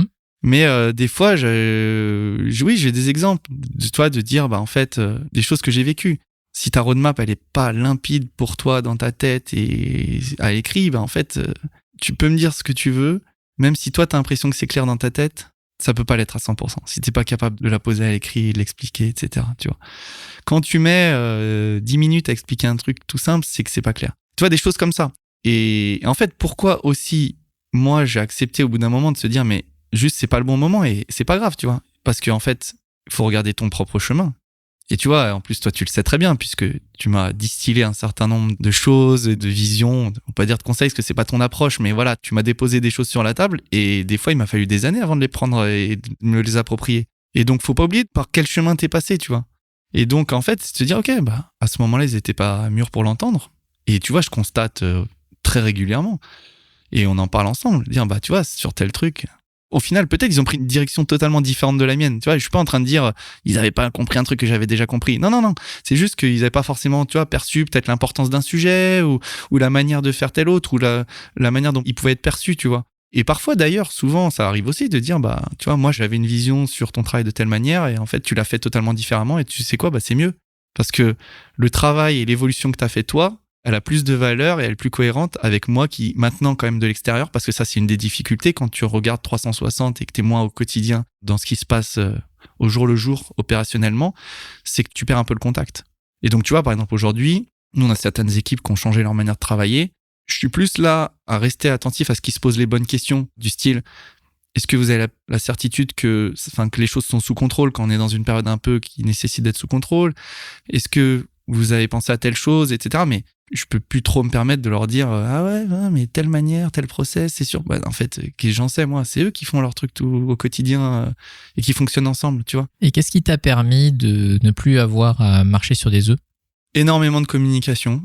En fait, en gros, les personnes que j'accompagne opérationnellement, tu vois, en gros, on se voit 1 heure tous les 15 jours. Chaque personne individuellement.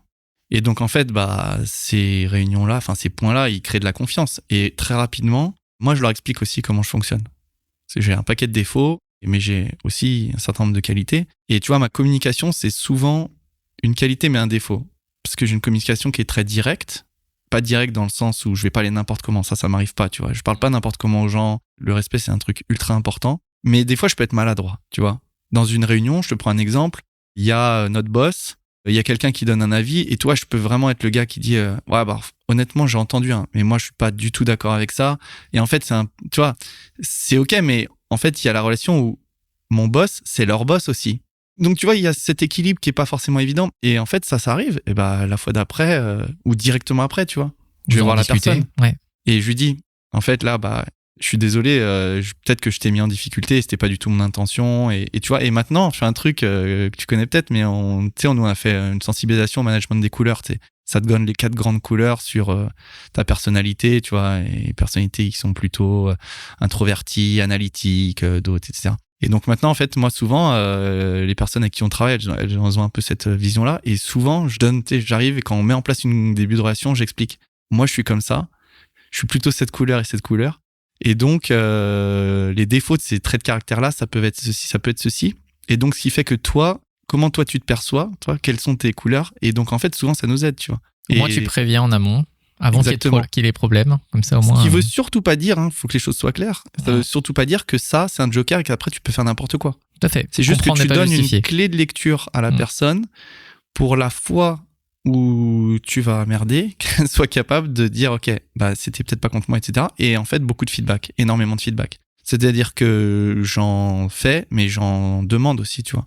Moi, il faut que chaque personne, n'importe quelle personne qui travaille avec moi, je crois pas que ça me soit arrivé une fois qu'une personne me dise, bah, moi, j'ai perçu ça ou j'ai eu cette impression-là et que je suis en mode, non, t'as rien compris, c'est pas comme ça. Non. Oui, j'explique, bah, OK, j'en suis désolé. Et tu vois, moi, je fais des erreurs, il y a aucun problème, comme tout le monde. Par contre, j'essaie de m'excuser, tu vois. Ou en tout cas, de dire, bah, c'était pas mon intention. Mais je pense que c'est une des grandes forces, en tout cas, de l'expérience que tu racontes, c'est que il y a eu des opportunités, tu as évolué dans les différentes positions, donc à la fois en termes de rôle, en termes de poste et en termes de responsabilité, finalement. Mais de ce que j'entends, c'est que tu as eu cette capacité aussi à garder la tête sur les épaules, à comprendre que tu avais un écosystème autour de toi qui fonctionnait d'une certaine manière. Et je pense que justement, ce dernier pas que tu as fait, c'est que tu as eu l'intelligence aussi de comprendre qu'il y avait des gens autour de toi qui allaient être impactés par ton changement de poste. Parce que le reste, au final, c'est juste toi qui change pour toi. Mais là, ce dernier, justement, il y a un écosystème autour de toi. Et justement, tu les as pris aussi en compte dans ce changement-là.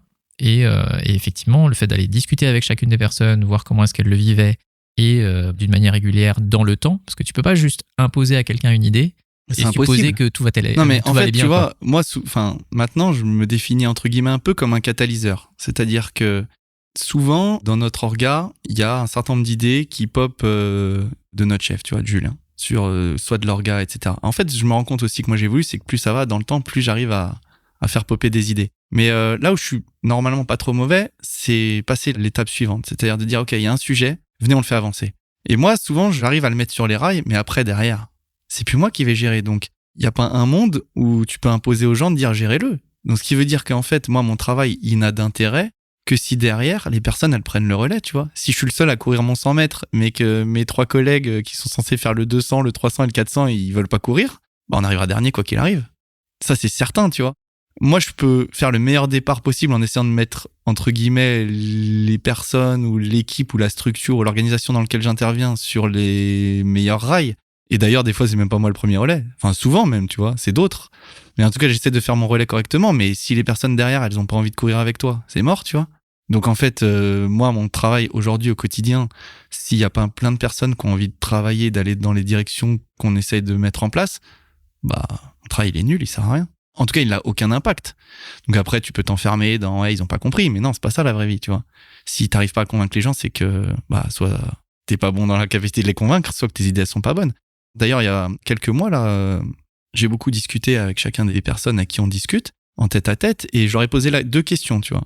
Est-ce qu'aujourd'hui, vous estimez que nos points d'échange, ils ont encore un intérêt? En fait, est-ce que vous y trouvez encore de l'intérêt?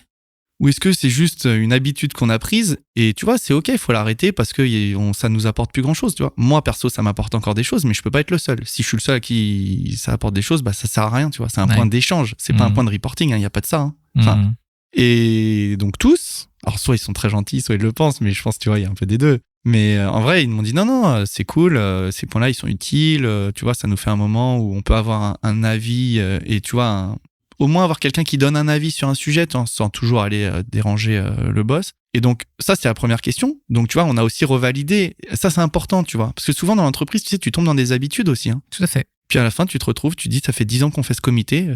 Quelqu'un sait pourquoi il est autour de la table? Parce qu'on a toujours fait comme ça. On a toujours fait comme ça.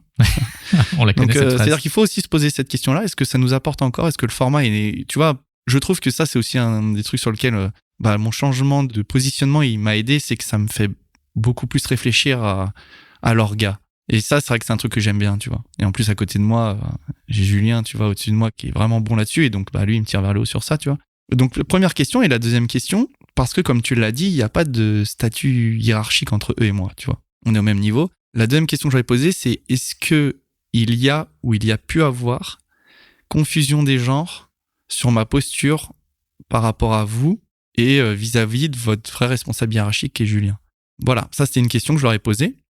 Moi, J'essaie de vraiment faire le maximum pour que ce soit pas le cas, mais comment ils l'ont perçu, c'était différent. Et en l'occurrence, ils m'ont dit non, de notre point de vue, individuellement, ils m'ont tous fait le même retour. Non, il n'y a pas de confusion des genres, c'est ok, c'est clair. Alors, il y a probablement des moments, parce que moi, je m'en suis rendu compte, où on était un peu à la limite, tu vois. Mais j'essaie que ce soit pas le cas. Mais je trouve que ce qui est vraiment intéressant dans cette démarche-là, c'est que au moins tu sondes de manière régulière, plutôt que de partir sur le fait qu'ils me l'ont dit une fois, donc du coup c'est bon. Non, c'est pas acquis. Voilà, c'est acquis, mais au contraire, tu te dis, de manière régulière, on va essayer de voir. Ça peut même être pervers, parce que eux, ils peuvent me dire ça. Moi, du coup, ça peut un peu me conforter. Je peux prendre un peu mes aises. Je peux commencer à me détendre un peu sur certains trucs. Et puis après, tu vas franchir juste la petite étape qu'il faut pas, tu vois. Alors normalement, tu vois, j'essaie vraiment d'y réfléchir et de faire gaffe. Donc, non, clairement, les choses sont pas acquises. Et puis, ce qu'il faut pas oublier, c'est que ces personnes-là, elles, tu vois, elles s'épaississent, elles prennent de la seniorité, elles ont des envies. Et puis, elles aussi, elles disent, attends, les sujets dont on discutait il y a un an, c'est pas du tout les mêmes que ceux dont on discute aujourd'hui, tu vois. Parce qu'elles aussi, elles évoluent. Donc, il y a peut-être un moment où on dira, la posture que j'ai aujourd'hui, elle a plus d'intérêt. Probablement même qu'un jour on le dira, tu vois. Après, t'es dans un écosystème, il faut trouver la capacité de gérer une orga qui sera meilleure que ça. Et ça fera l'objet d'un prochain épisode où tu nous raconteras la prochaine étape. Mais justement, avant de passer à la dernière partie de cet épisode-là, j'ai une dernière question pour toi. C'est maintenant que tu regardes ce chemin que tu as parcouru, parce qu'on a traversé, navigué un petit peu ensemble, c'est quoi l'apprentissage principal que tu gardes de toutes ces étapes que tu as passées au sein de la même boîte, du coup? Et qu'est-ce que tu en gardes? Ce qui me vient, c'est que ces évolutions-là, en fait, elles ont toujours un peu la même source. C'est que moi, je m'arrête rarement au périmètre qui m'est donné. Je m'arrête souvent quand on me dit stop. Tu vois ? Quand quelqu'un commence à me dire attention, là, tu viens sur un périmètre qui n'est pas le tien et c'est pas ok, là, je m'arrête. Mais par contre, si tu me dis pas stop, je vais quand même avoir tendance à prendre un peu plus de place. Un peu trop de place parfois, tu vois. Et donc, en fait, il y a ce côté, mais ça, je pense, ça dépend vraiment des structures et aussi de la manière dont les personnes te donnent ta chance. C'est, moi, j'ai jamais eu la posture de je ferai quand on me donnera le rôle, tu vois. Ou quand on me donnera le mandat, ou tu vois. Il y a plein de fois où, avant d'avoir le mandat, mon boss, il m'envoyait à sa place à certaines réunions. Alors, au début, parce qu'il pouvait pas, et puis après, parce que il disait, en fait, tu sais quoi, ça m'arrange, moi, je vais me focaliser sur autre chose. Et puis, un jour, on s'est dit, on l'officialise. De toute façon, c'est un fait. Et mon évolution, elle a toujours été basée là-dessus. Et ça, je sais que pour en avoir discuté avec certaines personnes, je pense que ça n'est lié qu'à un contexte. Mais il y a quand même une posture à avoir. Il y a des personnes qui vont te dire, mais moi, c'est mort. D'abord, on me donne le poste et le salaire. Et ensuite, je prends le rôle, tu vois. Je sais pas. Je dis pas que ça peut pas marcher parce que t'as aussi des fois où les boîtes jouent pas le jeu, tu vois. Et donc, en fait, tu prends le truc et en fait, t'as jamais rien derrière. En termes d'intérêt de travail, d'impact, de reconnaissance et de salaire. Et plein d'autres choses potentiellement. Donc au bout d'un moment, je comprends que ça freine certaines envies, mais si tu as une boîte qui est plutôt saine là-dessus, à mon sens, je pense quand même que la posture, elle est plus productive si t'es OK pour aller un peu au-delà, tu vois. Au moins, tu construis ta voie au fur et à mesure et c'est les opportunités qui arrivent. Voilà, en tout cas, tu donnes les chances tout à fait. aux personnes, quand elles vont imaginer quelque chose, de se dire, on pense probablement que cette personne est capable de faire ça parce qu'en fait, elle nous prouve qu'elle est pas très loin de ça. Plutôt que de faire un pari, quoi. De dire, il va être capable de passer cette marche-là. Moi, j'aime bien, commencer à passer la marche, ou en tout cas essayer de commencer à prendre la direction. Et puis après, j'ai eu la chance aussi, une fois de plus, je le répète, j'ai eu beaucoup de chance depuis que je travaille, parce que on m'a toujours donné énormément de confiance et d'autonomie. Donc, j'ai eu cette chance-là. J'étais dans un contexte, dans un terreau très fertile, tu vois, pour ça. Autant demain, on refait l'histoire et mes deux boss, c'est pas les boss qui sont, ou les structures sont pas les mêmes et je reviens de voir en disant c'est tous des cons, tu peux pas évoluer dans une boîte, tu vois. C'est pas une vérité absolue. Mais en tout cas, merci pour ces derniers mots et pour tout ce trajet qu'on a fait ensemble. Merci à toi. Ce que je te propose, c'est qu'on va passer à la dernière partie de cet épisode. Comme tu as pu le voir tout à l'heure, j'ai avec grand plaisir sélectionné des cartes pour toi. Je sais que tu les attends avec grande impatience. Grande impatience. Donc du coup, je vais les prendre. Et du coup, donc il y a 3 paquets en face de moi. On va passer par les 3. Mais tu vas faire une seule question de chaque paquet. En fait, tu as une question sur le passé, une question sur le présent, une question sur le futur. Okay. Grosso modo. On va commencer par le passé, bien évidemment, sinon ce serait pas marrant. Du coup, je vais te demander de choisir une carte. Donc, t'en as pas beaucoup, hein. Ouais, il y a quoi, 5, 6 Ok. Ce que je te propose, c'est que tu vas la lire à haute voix. Si tu penses que tu pourrais piocher une autre carte qui serait mieux, je te laisse le faire. Sinon, je te laisse y répondre.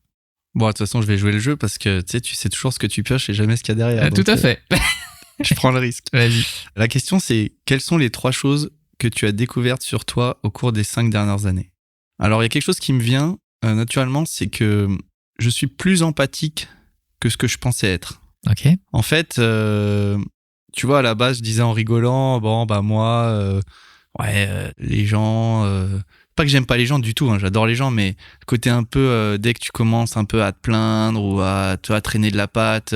Et en fait, je me rends compte, maintenant que j'ai aussi un rôle où je travaille beaucoup plus aussi sur la partie humaine, bah, qu'en fait, je suis beaucoup plus empathique que ce que je laisse paraître. Je suis carrément en fait attentif à ce que les personnes elles vivent, au chemin qu'elles traversent. Et en fait, c'est quelque chose même qui m'intéresse, tu vois. Ça, c'est sûr. J'ai aussi découvert que j'étais moins impatient que ce que je pensais être. Ouais. En fait, c'est pas vraiment vrai. J'ai évolué. J'étais beaucoup plus impatient avant. Après, j'ai eu des enfants.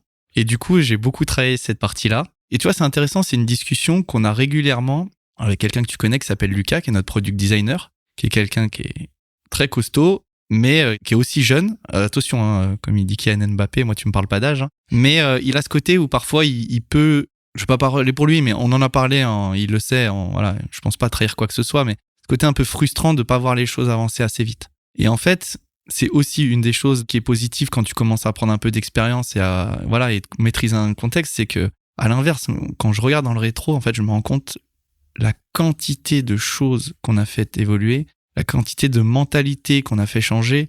C'est juste que l'échelle, c'est pas la semaine et c'est pas le mois, en fait. C'est les années, voire plusieurs années. Et donc, en fait, en ayant beaucoup d'exemples comme ça, je me rends compte que maintenant, ça m'aide beaucoup dans le côté impatient. Je me dis, non, toujours, tu vois, pareil, continue à avancer. Et en fait, une somme de plein de petites choses à la fin, ça va faire. Alors évidemment, il y a encore plein de moments où je suis ultra impatient et si certains écoutent ça, je suis sûr qu'ils vont se marrer, tu vois. Mais factuellement, vraiment, au fond, je suis beaucoup moins impatient qu'avant. Et je trouve que c'est vraiment bien parce que l'impatience, moi, c'est vraiment un de mes traits caractères forts à la base et c'est plutôt un bon défaut qu'une qualité, tu vois. Ok. Il y en a une troisième, non, c'est ça? Il y en a une troisième. Est-ce qu'il y a quelque chose qui te vient à l'esprit? Ouais, c'est étonnant, mais il y a un truc qui me vient comme ça, qui n'a pas forcément exactement à voir, mais moi qui avais postulé à un master de communication, tu te souviens, je me rends compte que dans notre job, aujourd'hui, tu vois, 2024, c'est vraiment une année sur laquelle on a travaillé sur les retours utilisateurs et remettre vraiment le client au cœur de ce qu'on construit, tu vois. On s'en était trop éloigné. Et donc, on a rencontré beaucoup de représentants des clients et de clients. Et en fait, je me suis rendu compte que ces rencontres-là, pour moi, elles étaient pas si simples. Tu vois, ça rejoint un peu ce que je te disais au tout début sur le côté d'être timide, c'est me confronter directement son travail ou même sa posture, tu vois. Nous sommes un de vos fournisseurs et on vient se soumettre à vos avis et tout. Et ben en fait, c'est un exercice pour moi qui est pas si simple. Pas sur le côté où j'ai peur de ce qu'ils vont dire. Non, mais ce côté juste la prise de contact, créer le rendez-vous, les premiers mots dans la réunion, tu vois. Et une fois que la réunion est lancée, c'est complètement OK et je suis à l'aise. Mais voilà, cette partie-là, je me suis rendu compte que j'étais moins à l'aise que ce que je pensais. Bah super. Déjà 3 choses. Ouais. Bah super, merci. On va continuer, hein, tranquillement. Je te vois zioter les cartes là, mais en transpi. Je te montrerai les autres cartes que bien évidemment après coup. Ok. On va aller sur le présent maintenant. Donc, on fait le même exercice. Je vais te laisser tirer une carte, la regarder et la lire parce que comme ça au moins les personnes qui ne les voient pas auront cette curiosité là. Et puis si tu le souhaites, tu as le droit de changer une fois. Je vois déjà ton sourire. Ouais, je la garde. Tu la gardes? Toujours pareil pour les mêmes raisons. Okay. Non, mais elle est marrante celle-là. Ok. Quel âge te donnerais-tu physiquement? En fait, il y a plein de lectures. Moi, si je me fie juste à ma balance connectée, elle me dit que j'ai 33 ans d'âge physiologique. Ok. Donc, je la crois, tu vois. Donc, je la crois. Vu que j'en ai 38. Non, c'est très drôle parce que très régulièrement, je suis confronté à des personnes qui ont un avis totalement différent. Sur mon âge. Ah. En fait, t'as des personnes qui vont me dire « Ah ouais, t'as 38 ans ? Ah, c'est fou, j'aurais jamais dit que t'avais autant. » Pourquoi ? Parce que moi, j'ai encore plein de rêves de jeunes, j'écoute pas mal de musique urbaine, donc tu vois, je suis un peu dans ce truc-là. Et donc, en fait, j'ai une capacité de communication avec les plus jeunes que moi assez facile. Notamment, tu vois, moi, mon frère, il a 9 ans de moins que moi. Et tous ses potes, en fait, ils sont trop cool et genre... ça devient mes potes. Enfin, plus je passe du temps avec eux, plus ça devient mes potes. Donc, tu vois, au bout d'un moment, il a trop de potes, faut faire gaffe aussi, tu vois. et eux, parfois, me disent, souvent, ce qui revient, il y a 2 choses, c'est, ah, t'as 38 ans et t'as 3 enfants. Toi, en mode, ah ouais, t'es quand même bien immature pour un mec qui a 3 enfants et qui a 38 ans, tu vois. T'es quand même des fois sur des délires un peu... La petite intonation qui fait toute la différence. Exactement, tu vois. Et à l'inverse, parfois, certains me disent, ah ouais, t'as que 38 ans. Alors, ça veut dire que physiquement, je dois faire plus, tu vois.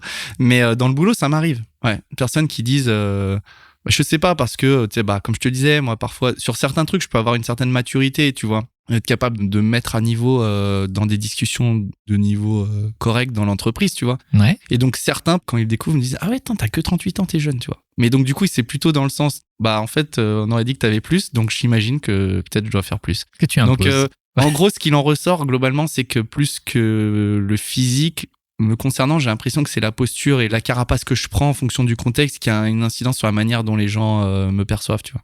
Bah super, merci pour le partage. Bon, on dit jamais 203. Ouais. Du coup, je fais un petit mélangeage. Tu fais semblant de mélanger un C'est truc ça. que de toute façon t'as sélectionné. puis, C'est quoi ça? C'est vraiment une arnaque en fait. Il n'y en a pas suffisamment en plus pour faire le choix. Allez hop. Donc, je te laisse la lire. Et encore une fois, tu as le droit de changer si tu le souhaites.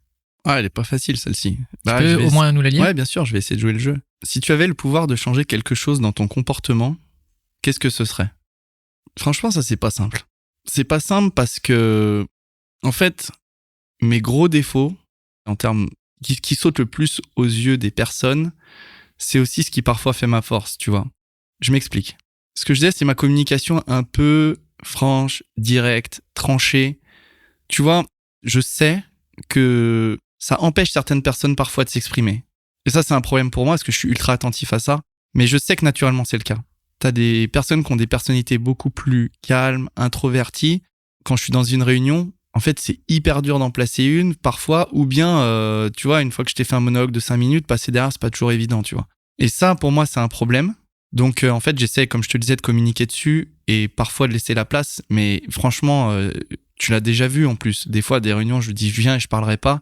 Et ça tient 3 quarts de la réunion. Et puis le dernier quart d'heure, je peux pas m'en empêcher. Ce qui est déjà pas mal, 3 quarts de la réunion. Mais d'ailleurs, je précise, parce qu'après les gens ils vont me prendre pour un fou, mais c'est pas parler pour rien dire. C'est que généralement, quand même, j'essaie de venir avec des éléments qui servent à quelque chose et pas juste m'écouter parler. Non, mais ça peut donner cette impression, tu vois. Mais d'un autre côté, c'est aussi ce qui fait que par moment, j'arrive à emmener des gens. C'est aussi ce qui fait que par moment, j'arrive à convaincre des gens. C'est aussi ce qui fait que quand j'ai des idées ou que je défends des idées, pas que les miennes, mais des idées qu'on estime être qui vont dans la bonne direction, il faut quand même que les personnes en face qui voudraient pas, pour des raisons qui sont pas toujours les bonnes, viennent aussi un peu équipées, tu vois. Donc, ouais, ça, c'est un problème. Dans le monde professionnel, c'est un problème. Dans le monde privé, ça ne l'est pas parce qu'en fait, les gens, ils me connaissent et ils savent qu'à côté de ça, j'ai tellement d'autres défauts sur lesquels ils viennent me challenger, tu vois, que voilà, c'est comme ça, c'est ma personnalité et j'aimerais bien l'atténuer parfois, ça, pour la perception que les gens peuvent en avoir. Merci pour ton partage. J'avais dit jamais 203, mais en vrai, j'ai envie de t'en faire une 4e. Ok. Sauf que ce que je vais te proposer, c'est tu vas choisir un des 3 paquets. Ok. Et moi, je vais choisir une question dedans que je vais te poser. Le futur. Le futur ? Ouais, toujours. Alors, je regarde les questions que je ne connais pas, mais que j'ai présélectionnées. Là, en fait, la vraie phrase, c'est dont je ne me souviens plus. C'est ça. Allez, la question. Si tu devais savoir faire quelque chose qui n'est pas particulièrement surnaturel, en claquant des doigts, ce serait quoi ? Pourquoi ? En fait, moi, je suis pas du tout perfectionniste. C'est-à-dire que je te parlais tout à l'heure de la règle des 80-20, et ça, c'est bien, souvent, mais des fois, c'est limitant. Moi, dans une équipe, par exemple, généralement, je vais être la personne qui va pouvoir mettre un peu d'énergie pour démarrer un sujet, mais si tu veux que le sujet, vraiment, il soit parfait, qu'il arrive vraiment, tu vois, vraiment d'aller chercher les derniers pourcentages, ça pourra pas se faire avec moi. Donc il faut qu'il y ait des personnes qui soient capables de faire ça à côté.